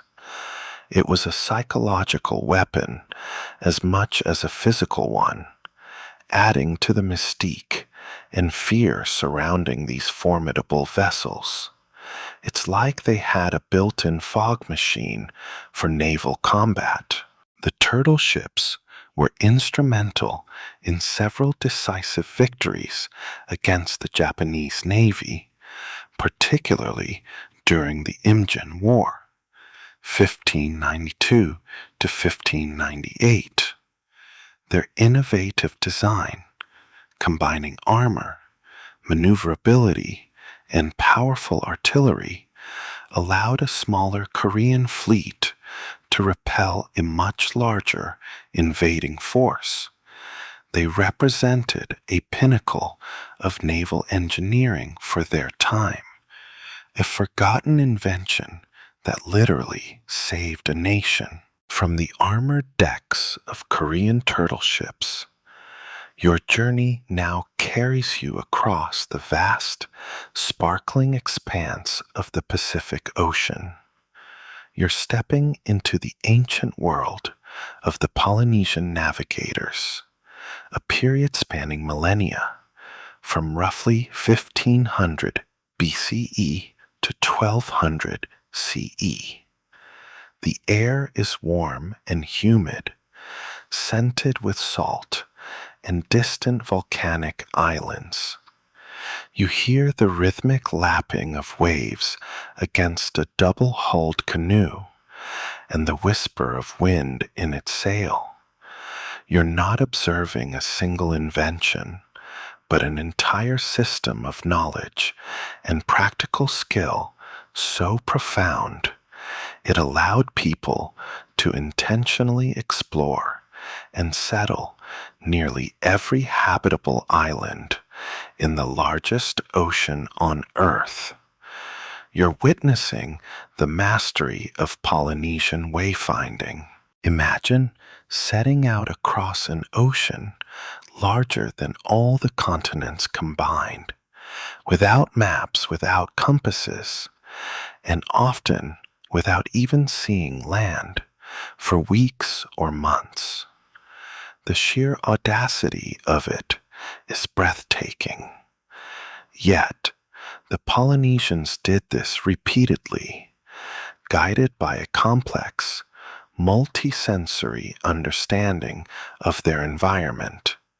You're standing on a traditional wa'akaulua, a double-hulled voyaging canoe, feeling the gentle sway of the ocean and trying to comprehend how anyone could navigate this seemingly featureless expanse. Their primary tools were their profound knowledge of the stars, currents, waves, winds, and even birds and clouds. They memorized vast star compasses, intricate mental maps of the night sky, where specific stars would rise and set at different points on the horizon, guiding them to their destinations. You're looking up at the celestial sphere, seeing it not as a random scattering of lights, but as a precise clock and compass. By tracking the rising and setting points of dozens of stars throughout the night, they could maintain a course with remarkable accuracy.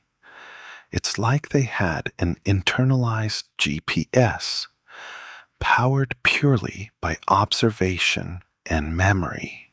By day, they paid meticulous attention to the swell patterns. The ocean surface, even seemingly calm, carries subtle swells generated by distant storms or consistent winds. These swells reflect off islands, creating complex interference patterns.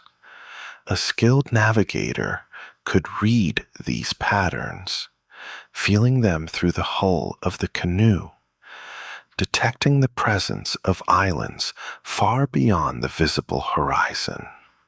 You're feeling the subtle shifts in the canoe's motion, trying to discern the hidden messages in the waves, a language spoken by the ocean itself. Historians still argue about the precise extent to which different swell patterns were interpreted, but their ability to feel land was uncanny. A particularly quirky tidbit is their use of cloud formations and migrating birds as indicators of land. Land masses cause specific cloud formations to accumulate above them, even when the land itself is below the horizon. Likewise, certain species of birds, like frigates and terns, would fly out to sea to feed in the morning and return to land at night, providing a living compass to the nearest islands. You're looking at a distant cloud formation, recognizing it as a land cloud, a silent beacon in the vastness. It's like the entire natural world conspired to guide them, and you're left wondering if we've lost some intrinsic connection to nature's subtle clues. Polynesian wayfinding wasn't just about pointing the canoe in the right direction. It was about non-instrument navigation, a holistic approach where the navigator became one with their environment. They would even use stick charts or matang, elaborate grids of sticks and shells that represented islands and swell patterns, though these were more mnemonic devices for teaching than navigational tools in themselves. Their sustained and intentional voyages across vast distances represent one of the most incredible feats of human exploration and technological application without the aid of metals or written language. From the wave-reading prowess of Polynesian navigators, your journey now descends onto the vast and diverse continent of Africa, specifically into the ancient societies that dotted its varied landscapes. You're stepping into a period beginning as early as 1500 BCE and continuing for centuries, where a quiet but profound technological revolution took place. The air is thick with the scent of wood smoke, not from campfires, but from something much more intense, hinting at immense heat and transformation. You hear the rhythmic clang of tools, not from a blacksmith's forge, but from beneath the ground, from ingenious structures that defy simple explanation. You're witnessing the remarkably early and efficient practice of African iron smelting. While many parts of the world were still in the Bronze Age, various communities across sub-Saharan Africa were developing and mastering the complex art of extracting iron from ore. This wasn't just a handful of isolated incidents. It was a widespread, sophisticated technological practice that flourished independently and often earlier than in many other regions. You're standing near a mound of earth, but this isn't a burial site. It's the remains of an ancient furnace, a silent monument to ingenious thermal engineering. African iron smelting furnaces were often designed as natural draft furnaces, cleverly utilizing the principles of thermodynamics to achieve the incredibly high temperatures needed to smelt iron, over 1500 degrees Celsius for bloomery furnaces. Instead of requiring constant, exhausting manual bellows, these furnaces were built tall and narrow, often on hillsides or in windy locations. The design allowed air to be drawn in at the bottom and heated air to rise and exit at the top, creating a natural airflow, a sort of passive ventilation system that greatly simplified the process. You can almost feel the upward rush of superheated air, drawn by the furnace's clever design. It's like they figured out how to make a chimney that pulled air in by itself, turning a labor-intensive chore into a more efficient, self-sustaining process. Historians still argue about the precise origins and independent development of these techniques across different African regions, but the evidence of their antiquity and sophistication is undeniable. The process involved layering iron ore and charcoal within the furnace. As the charcoal burned, it produced carbon monoxide, which reduced the iron ore into metallic iron. The result was a spongy mass of iron and slag called a bloom, which then had to be repeatedly hammered to remove impurities and consolidate the iron. You're imagining the immense heat, the precise layering, and the skilled labor involved in this ancient industrial process. This early mastery of iron production revolutionized tool-making, agriculture, and warfare across the continent, allowing for stronger farming implements, more effective weapons, and the construction of more durable structures. A particularly quirky tidbit is the variety of innovative furnace designs. Some cultures, like the Haya people in present-day Tanzania, built furnaces that could reach astonishingly high temperatures for the time, possibly even producing steel directly in a single step, rather than the multi-step bloomery process. Their furnaces were tall, cylindrical shafts, sometimes reaching several meters high, and could operate continuously for days. You're looking at what appears to be a large clay pipe, but knowing its purpose, you realize it's a testament to ancient material science and thermal control. It's like they had advanced thermodynamics built into their very architecture. So, as you stand amidst the remnants of these ancient African furnaces, you realize that the forgotten inventions here weren't just about crafting objects, but about transforming raw earth into the very sinews of civilization.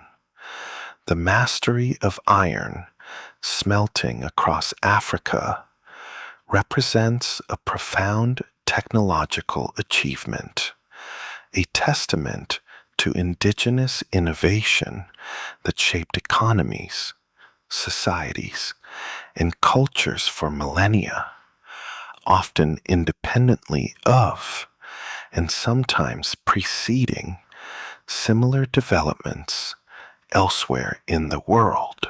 From the deep, fiery heart of African iron smelting, your journey now carries you westward, across the vast Atlantic once more, to the arid plains and coastal deserts of ancient Peru.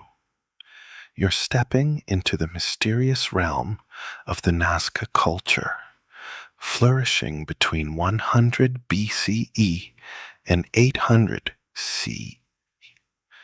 The air is dry and still, carrying the scent of dust and distant ocean.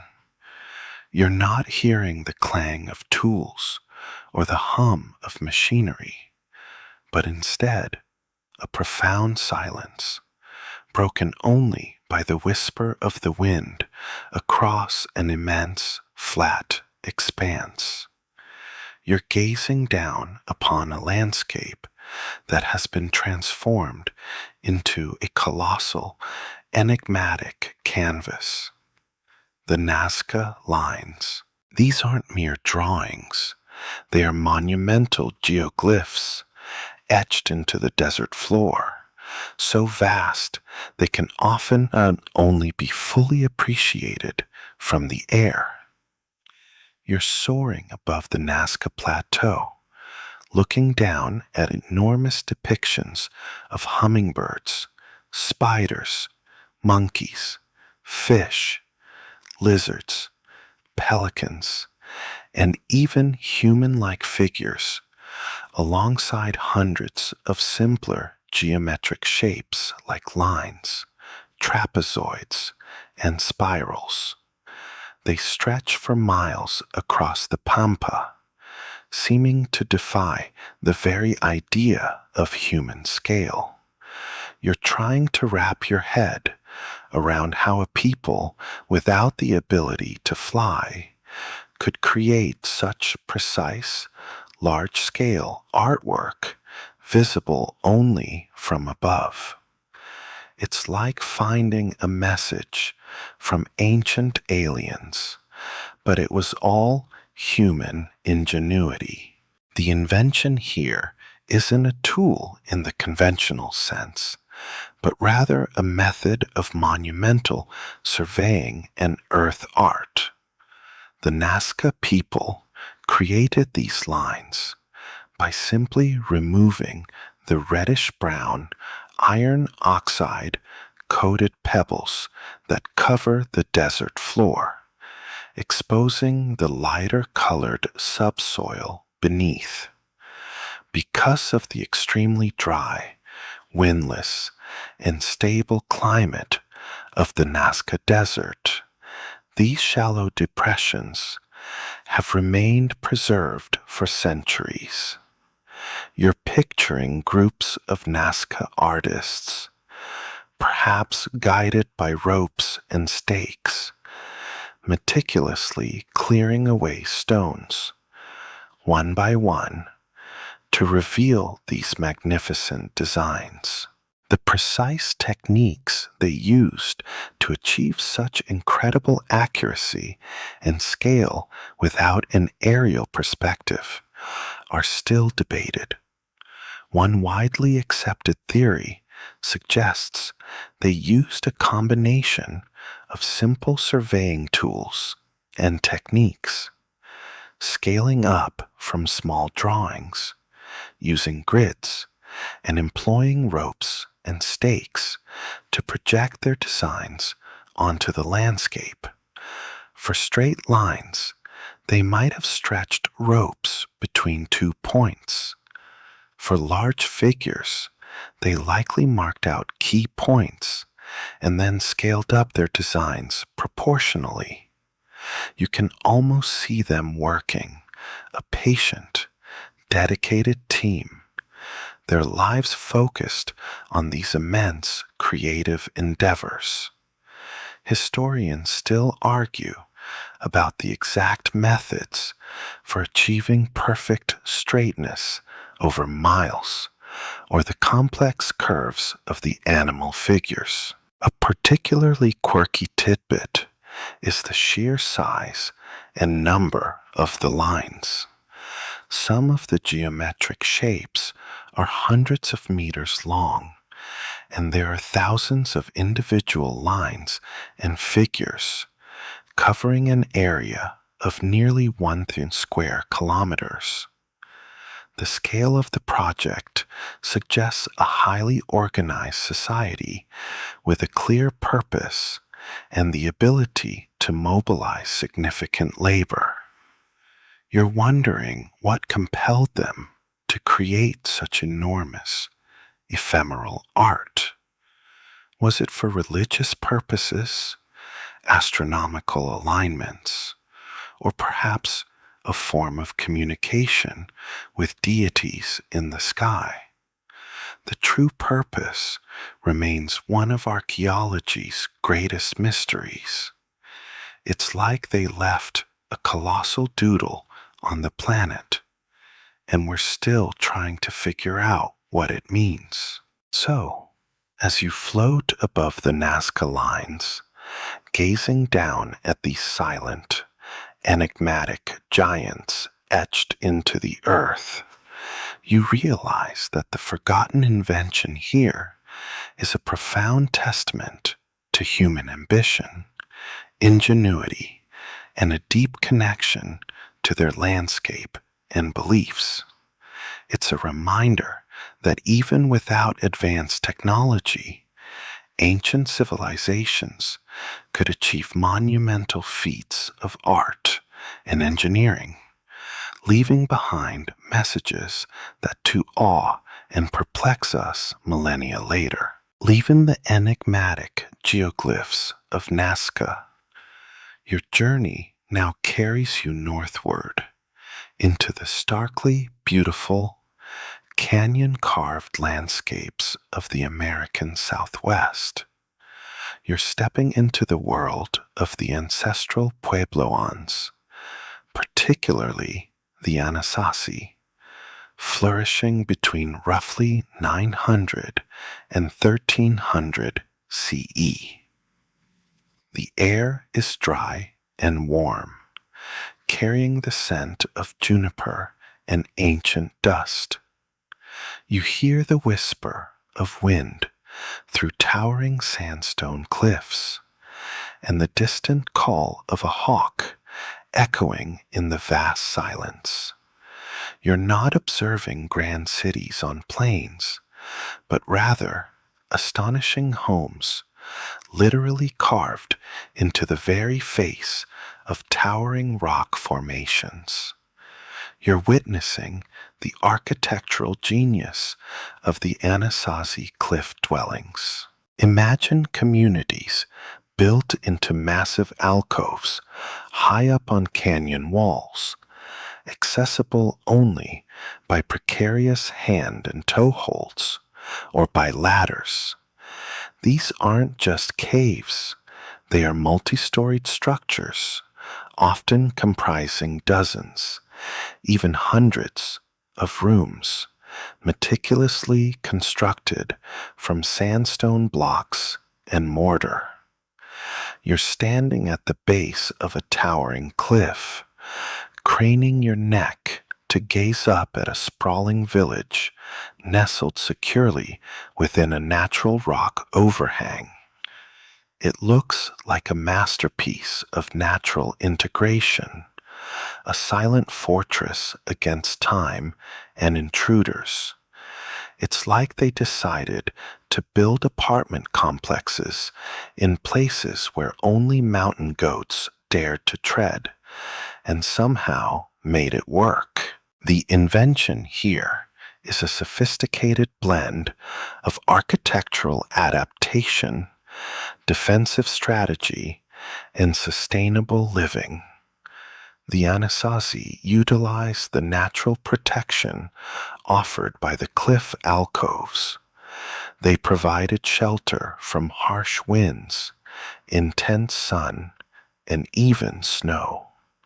The massive rock overhangs created natural roofs, reducing the need for elaborate roofing structures. Building into the cliffs also offered excellent defense. Enemies would have to scale treacherous heights, making attacks incredibly difficult.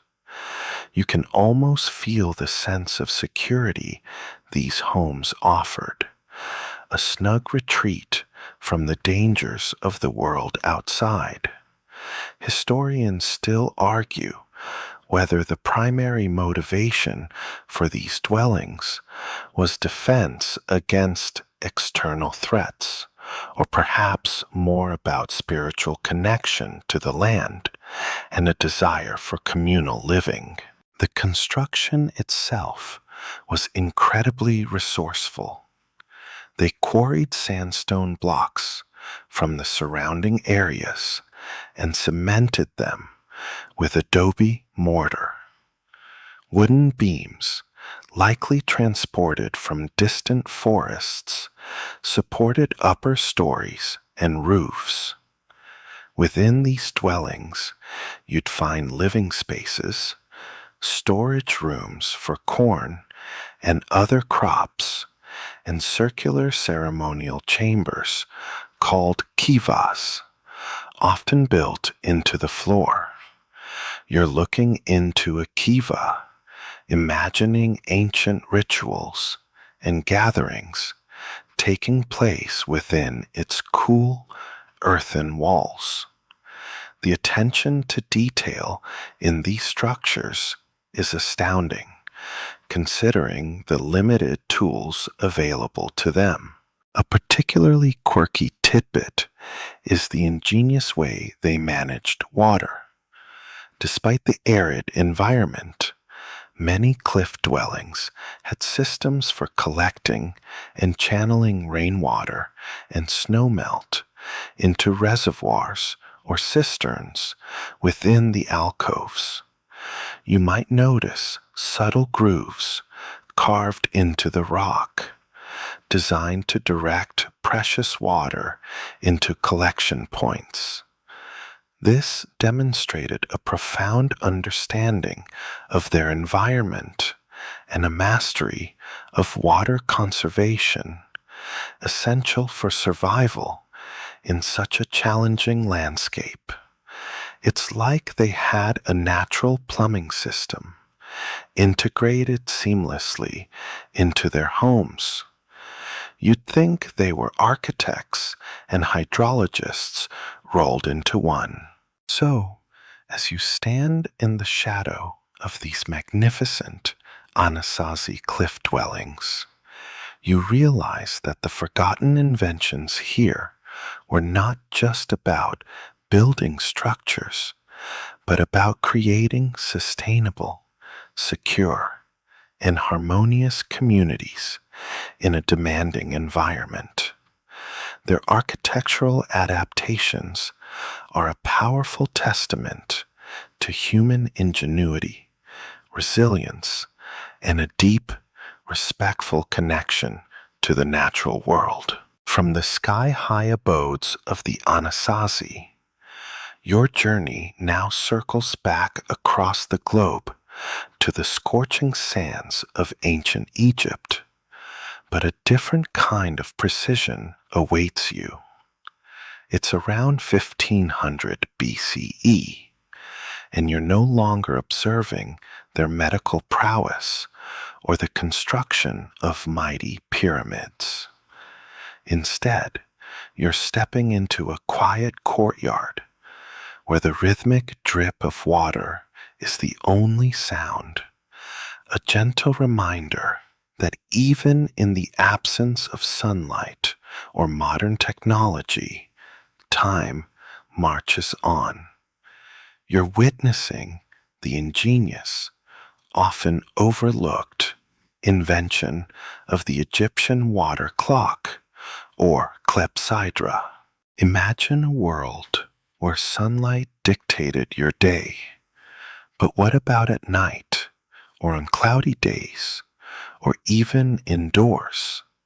The Egyptians, with their meticulous record-keeping and highly organized society, needed a way to track time consistently, regardless of the sun's position. Their solution was elegant and remarkably accurate for its era.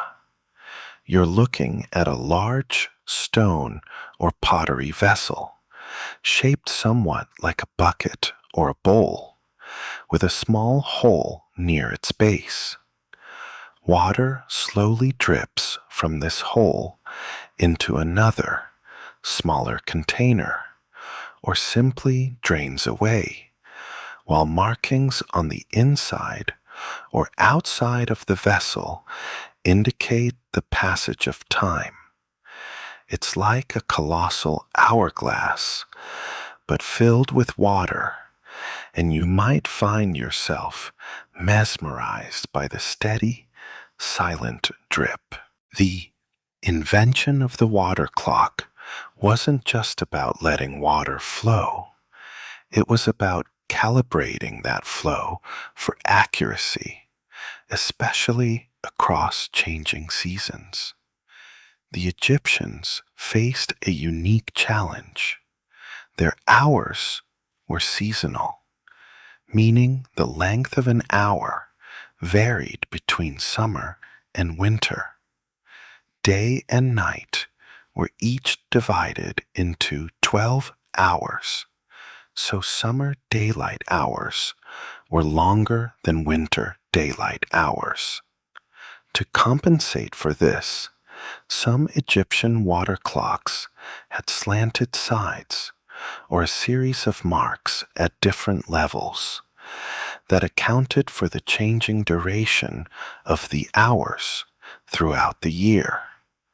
You're trying to visualize how these subtle design variations would adjust the flow rate to keep time consistent with their seasonal hours, a fascinating piece of adaptive engineering.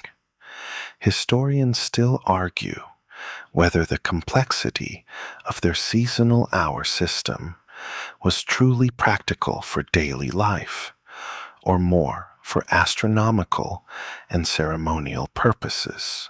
The oldest known water clock dates back to the reign of Amenhotep around 1500 BCE, found at the temple of Amun at Karnak. It was a simple, bowl-shaped vessel. Later versions became more elaborate, sometimes featuring figures that would move or make sounds as the water level changed. You can almost hear the soft plink of each drop, marking the relentless march of time. These clocks were essential for regulating temple rituals, scheduling labor, and astronomical observations, especially during the night when sundials were useless. A particularly quirky tidbit is that the water clocks were often more accurate at night than sundials, which were influenced by the changing length of shadows. While no system is perfect, these water clocks provided a continuous measurement of time, making them invaluable for astronomers and priests who needed to know the exact time for observing celestial events or performing specific rites.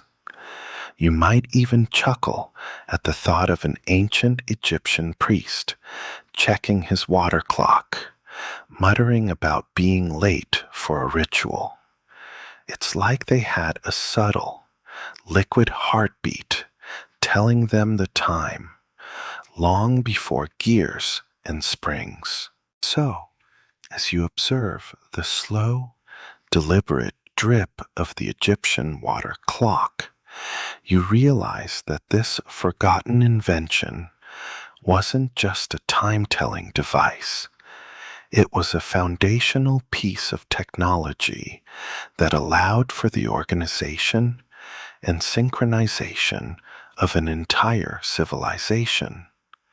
It's a testament to their quiet mastery of hydrodynamics and their persistent pursuit of order, even in the abstract realm of time itself. From the quiet, measured drips of Egyptian water clocks, your journey now flows seamlessly into the grand, organized world of ancient Rome. It's around the 1st century BCE, and you're no longer observing their enduring concrete, but rather their meticulous approach to logistics and infrastructure. The air is filled with the sounds of bustling markets, the distant clatter of hooves on stone, and the murmur of conversations in Latin. You're standing by a Roman road, one of the famous straight arteries that stretched across their vast empire, and you're about to encounter a surprisingly familiar invention: the Roman odometer. Imagine traveling across an empire, building roads, or managing logistical supply lines. Knowing the precise distance traveled would be invaluable. While not a car, odometer in the modern sense, the Romans developed mechanical devices to measure distances, often attached to carts or chariots. You're looking at a reconstruction, or perhaps an ancient depiction of such a device, a geared mechanism connected to the wheel of a cart. As the wheel rotated a certain number of times, it would cause a series of gears to turn, eventually dropping a pebble into a collection box for every Roman mile traversed. It's like an ancient pedometer for your chariot, and you're thinking they literally invented the mileage tracker. The invention of the odometer is often attributed to Vitruvius, the Roman architect and engineer. In his treatise De Architectura, though some attribute earlier Greek origins to Archimedes or Hero of Alexandria, the Romans certainly perfected and applied it. The mechanism was ingenious in its simplicity. A primary gear was mounted on the axle of the cart's wheel. This gear would then mesh with a second, smaller gear, which was designed to turn a third, and so on, creating a reduction gear train. After a specific number of wheel rotations, corresponding to 1 Roman mile, roughly 1,480 meters, the final gear would trigger a mechanism to release a pebble or small stone into a box. You can almost hear the rhythmic clink as each mile is counted, a satisfying click for every segment of the journey. Historians still argue about the exact gearing ratios used for different wheel sizes and how widespread their practical application truly was beyond military and survey purposes. These odometers were incredibly useful for surveying new territories, planning road construction, and managing the vast network of Roman roads, the cursus publicus. They allowed the Romans to accurately map distances between cities, calculate travel times, and manage the logistics of moving armies and goods across their empire. You're picturing a Roman surveyor meticulously marking distances on a map, all thanks to the humble pebble-dropping device. It was a silent, unsung hero of Roman efficiency, far more reliable than counting steps or relying on guesswork. A particularly quirky tidbit is that while the concept was well understood, no complete Roman odometer has ever been found archaeologically. Our knowledge comes primarily from detailed descriptions in ancient texts like Vitruvius's. This suggests either that the materials were perishable, mostly wood and some metal, or that they were disassembled after use, or perhaps that such devices were rarer than the textual descriptions imply. You might chuckle imagining a Roman inventor trying to explain his gear ratios to a senator who just wanted to know how many miles it was to the next tavern. It's like having the blueprints for an ancient machine, but never finding the actual contraption. So, as you walk the enduring Roman roads, contemplating the invisible ingenuity beneath your feet, you realize that the forgotten invention of the odometer wasn't about grand spectacle, but about meticulous precision and practical application.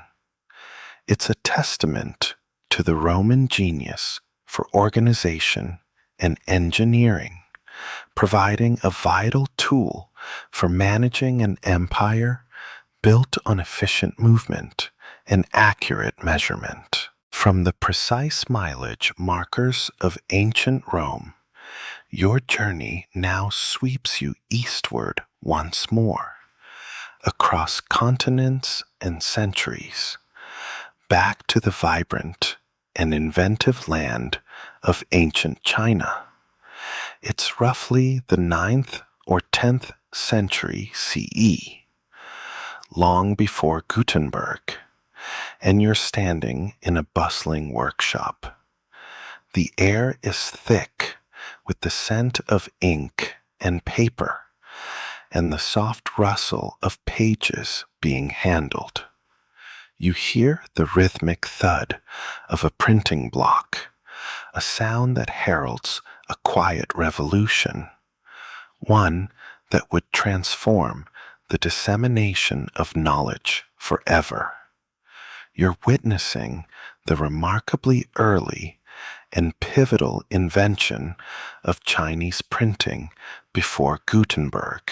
Imagine a world where every book, every document had to be copied by hand, a laborious and error-prone process. The Chinese, driven by the needs of their vast bureaucracy, their flourishing literary culture, and the spread of Buddhism, which required mass production of texts and images, sought a more efficient method.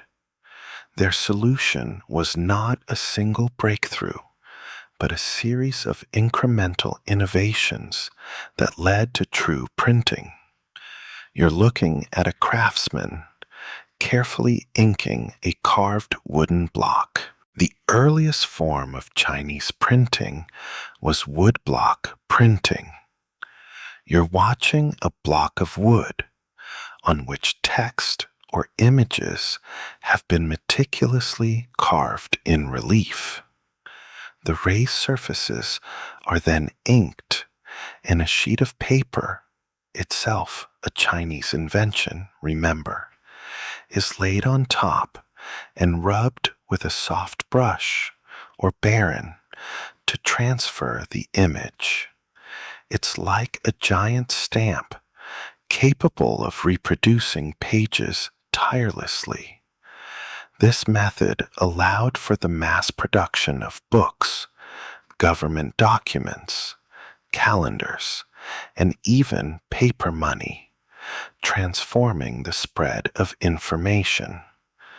The Diamond Sutra, printed in 868 CE, is the earliest known dated complete printed book, a testament to the antiquity of this technology. Historians still argue about the precise dates of the very first woodblock prints, with evidence suggesting much earlier experimental efforts. But the Chinese didn't stop at woodblocks. In the 11th century, during the Song dynasty, a commoner named Bi Sheng invented movable type. Instead of carving an entire page onto a single block, individual characters were carved onto small pieces of clay. These pieces could then be arranged to form a page, printed, and then disassembled and reused for different texts.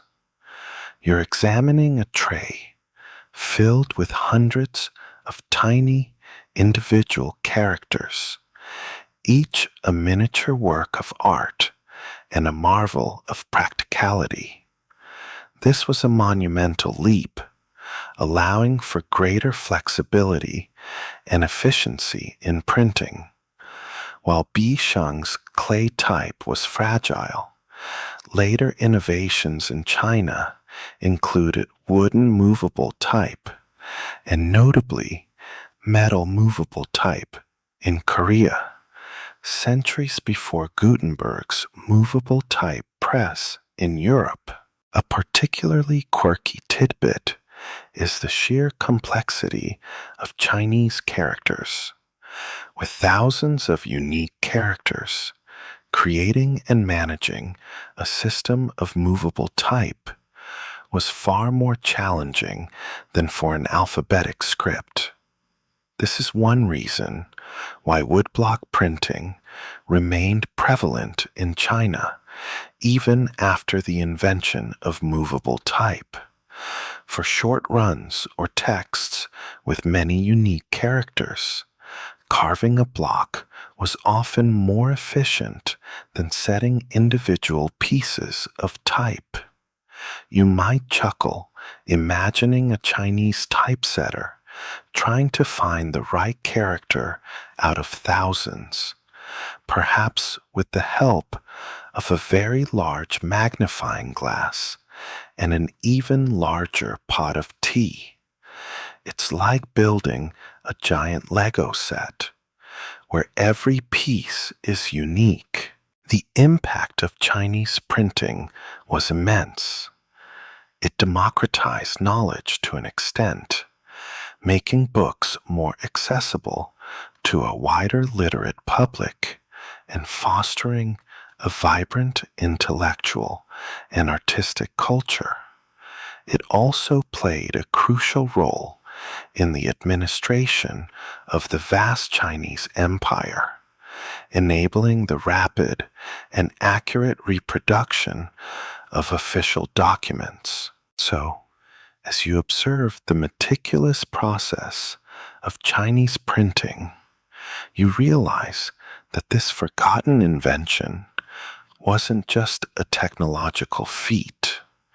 It was a cultural engine. It transformed the way information was created, disseminated, and consumed, laying foundational groundwork for a world built on the widespread sharing of knowledge, centuries before similar breakthroughs in the West. From the ink-stained workshops of ancient China, your journey now transports you westward across the Asian landmass and the Aegean Sea to the sun-drenched island of ancient Crete.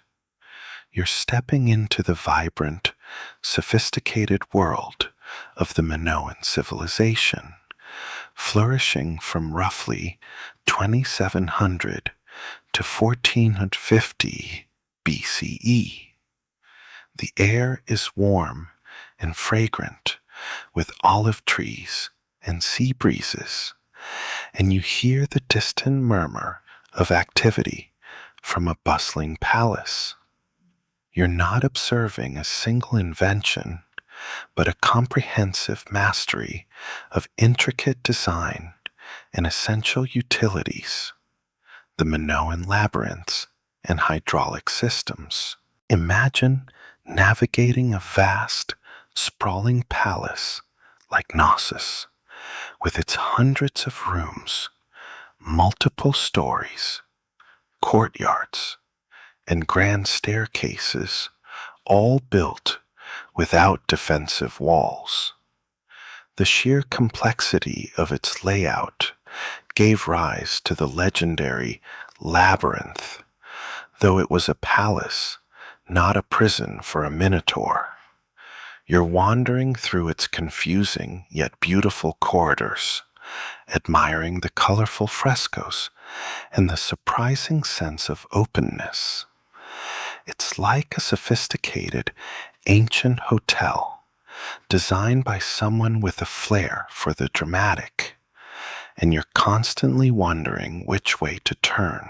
The invention here lies in their architectural ingenuity and their advanced understanding of water management. The palaces of the Minoans were not just residential. They were administrative, religious, and economic centers. Their labyrinthine design, with its multiple entrances and complex internal pathways, might have served as a form of passive defense, disorienting potential intruders, though the Minoans were generally a peaceful, trading power. You're appreciating the intelligent use of light wells and ventilation shafts designed to bring natural light and fresh air deep into the palace, a testament to their sophisticated understanding of natural climate control.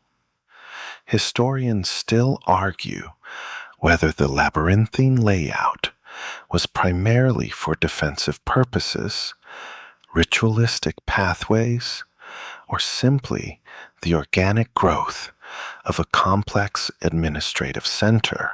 But what truly sets the Minoans apart, and what you might find even more surprising, is their remarkably advanced hydraulic engineering. These palaces were equipped with sophisticated plumbing systems that included running water, flushable toilets, and elaborate drainage networks. You're looking into a well-preserved latrine, complete with a wooden seat and a system for flushing waste with rainwater or channeled fresh water. Imagine a civilization thriving thousands of years ago, having indoor plumbing that many European cities wouldn't see until the late Middle Ages or even later. It's enough to make you shake your head in disbelief and wonder where they learned such things. Water was carefully managed, channeled from springs, or collected rainwater through terracotta pipes. These pipes, expertly designed with tapered ends to fit snugly together, transported water to fountains, bathhouses, and even multi-story buildings, demonstrating a mastery of gravity and pressure. You can almost hear the gentle gurgle of water flowing through the ancient pipes, a testament to a silent, unseen infrastructure that sustained a luxurious lifestyle. They even had sophisticated sewage systems, preventing waste from contaminating their living areas, a crucial public health innovation. A particularly quirky tidbit is the use of light wells in the palaces. These were open shafts descending through the stories, bringing light and air to the central areas of the palace. While not strictly a hydraulic invention, they show a similar mastery of controlling natural elements within their architecture. You're looking up a light well, seeing a patch of blue sky above, and realizing how brilliantly they integrated natural light into their massive structures. It's like they invented a giant skylight system for their entire palace.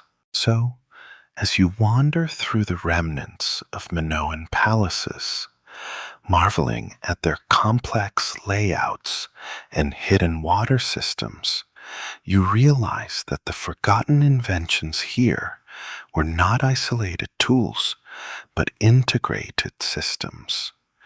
Their architectural and hydraulic genius enabled a sophisticated, comfortable, and hygienic way of life that was millennia ahead of its time, a testament to their remarkable ingenuity and an enduring mystery of ancient technology. From the watery wonders of Minoan palaces, your journey now brings you full circle back to the very dawn of settled civilization, to the sun-baked plains of ancient Mesopotamia, specifically Sumer.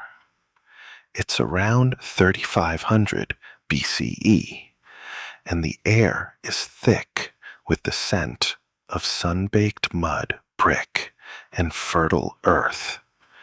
You hear the rhythmic lowing of oxen and the creak of wooden carts, sounds that might seem mundane, but which are the very symphony of revolutionary change. You're observing the foundational inventions that underpin nearly everything we take for granted today: the Sumerian wheel and plow. Imagine a world where everything you wanted to move had to be carried on your back or dragged over rough ground. Every furrow for planting had to be dug by hand. Life was relentlessly arduous. The Sumerians, with their burgeoning cities and agricultural needs, transformed this reality with two simple yet utterly profound inventions. You're looking at a crude, solid disk of wood, mounted on an axle, being rolled across the ground. It seems so simple, so obvious, yet its impact was nothing short of miraculous.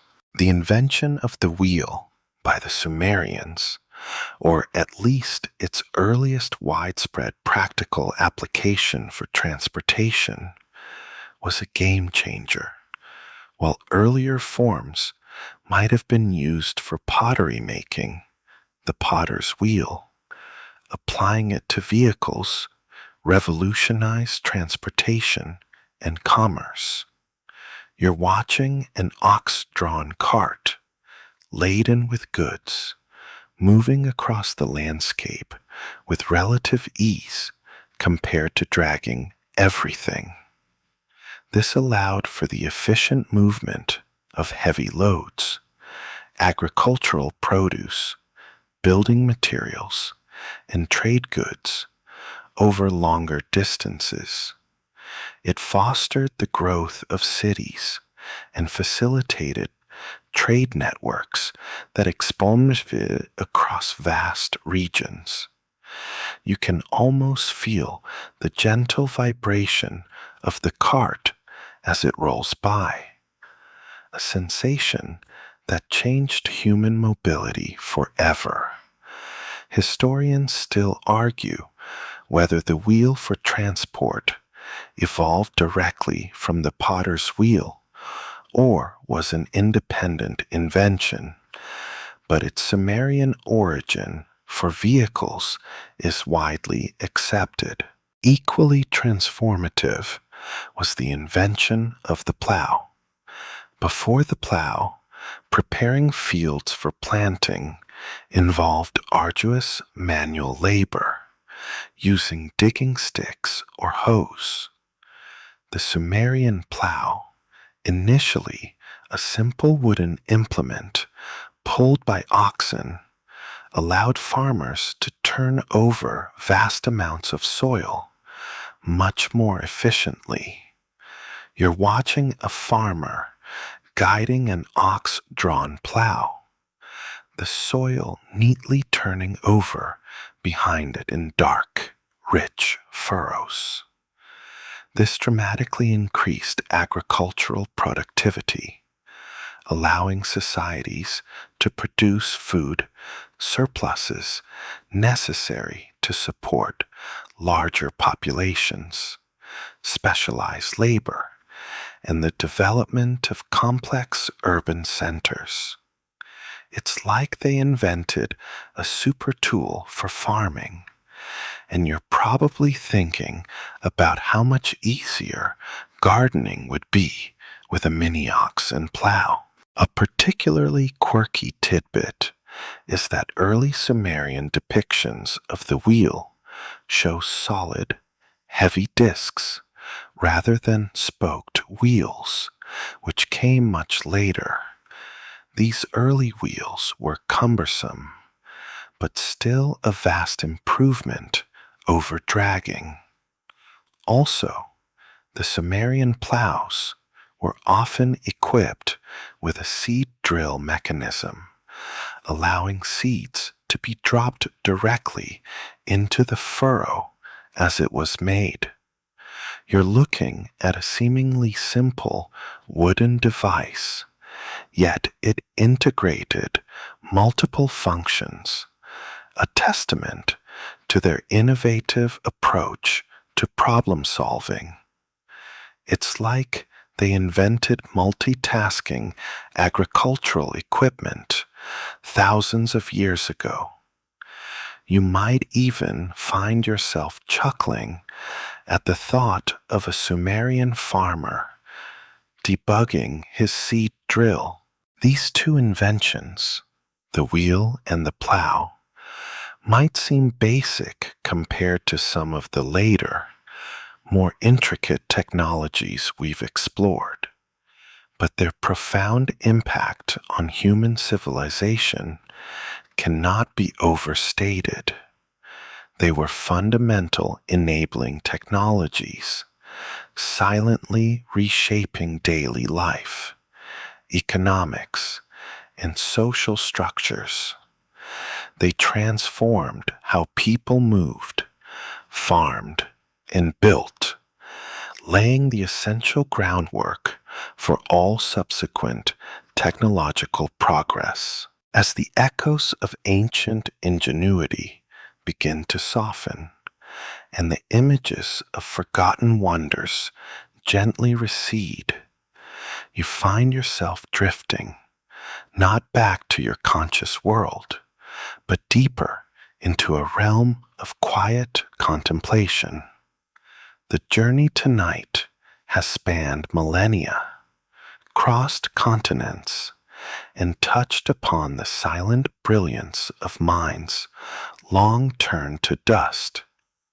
You've witnessed their solutions, their curiosities, their sheer audacious will to create, to improve, to understand. From the meticulous planning of Indus Valley cities to the subtle wisdom of Polynesian wayfinding, from the terrifying power of Greek fire to the intricate dances of Karakuri dolls and the silent strength of Wootz steel, each forgotten invention whispers a profound truth. Humanity's inventive spirit is boundless, tireless, and far, far older than we often remember. These weren't just clever gadgets.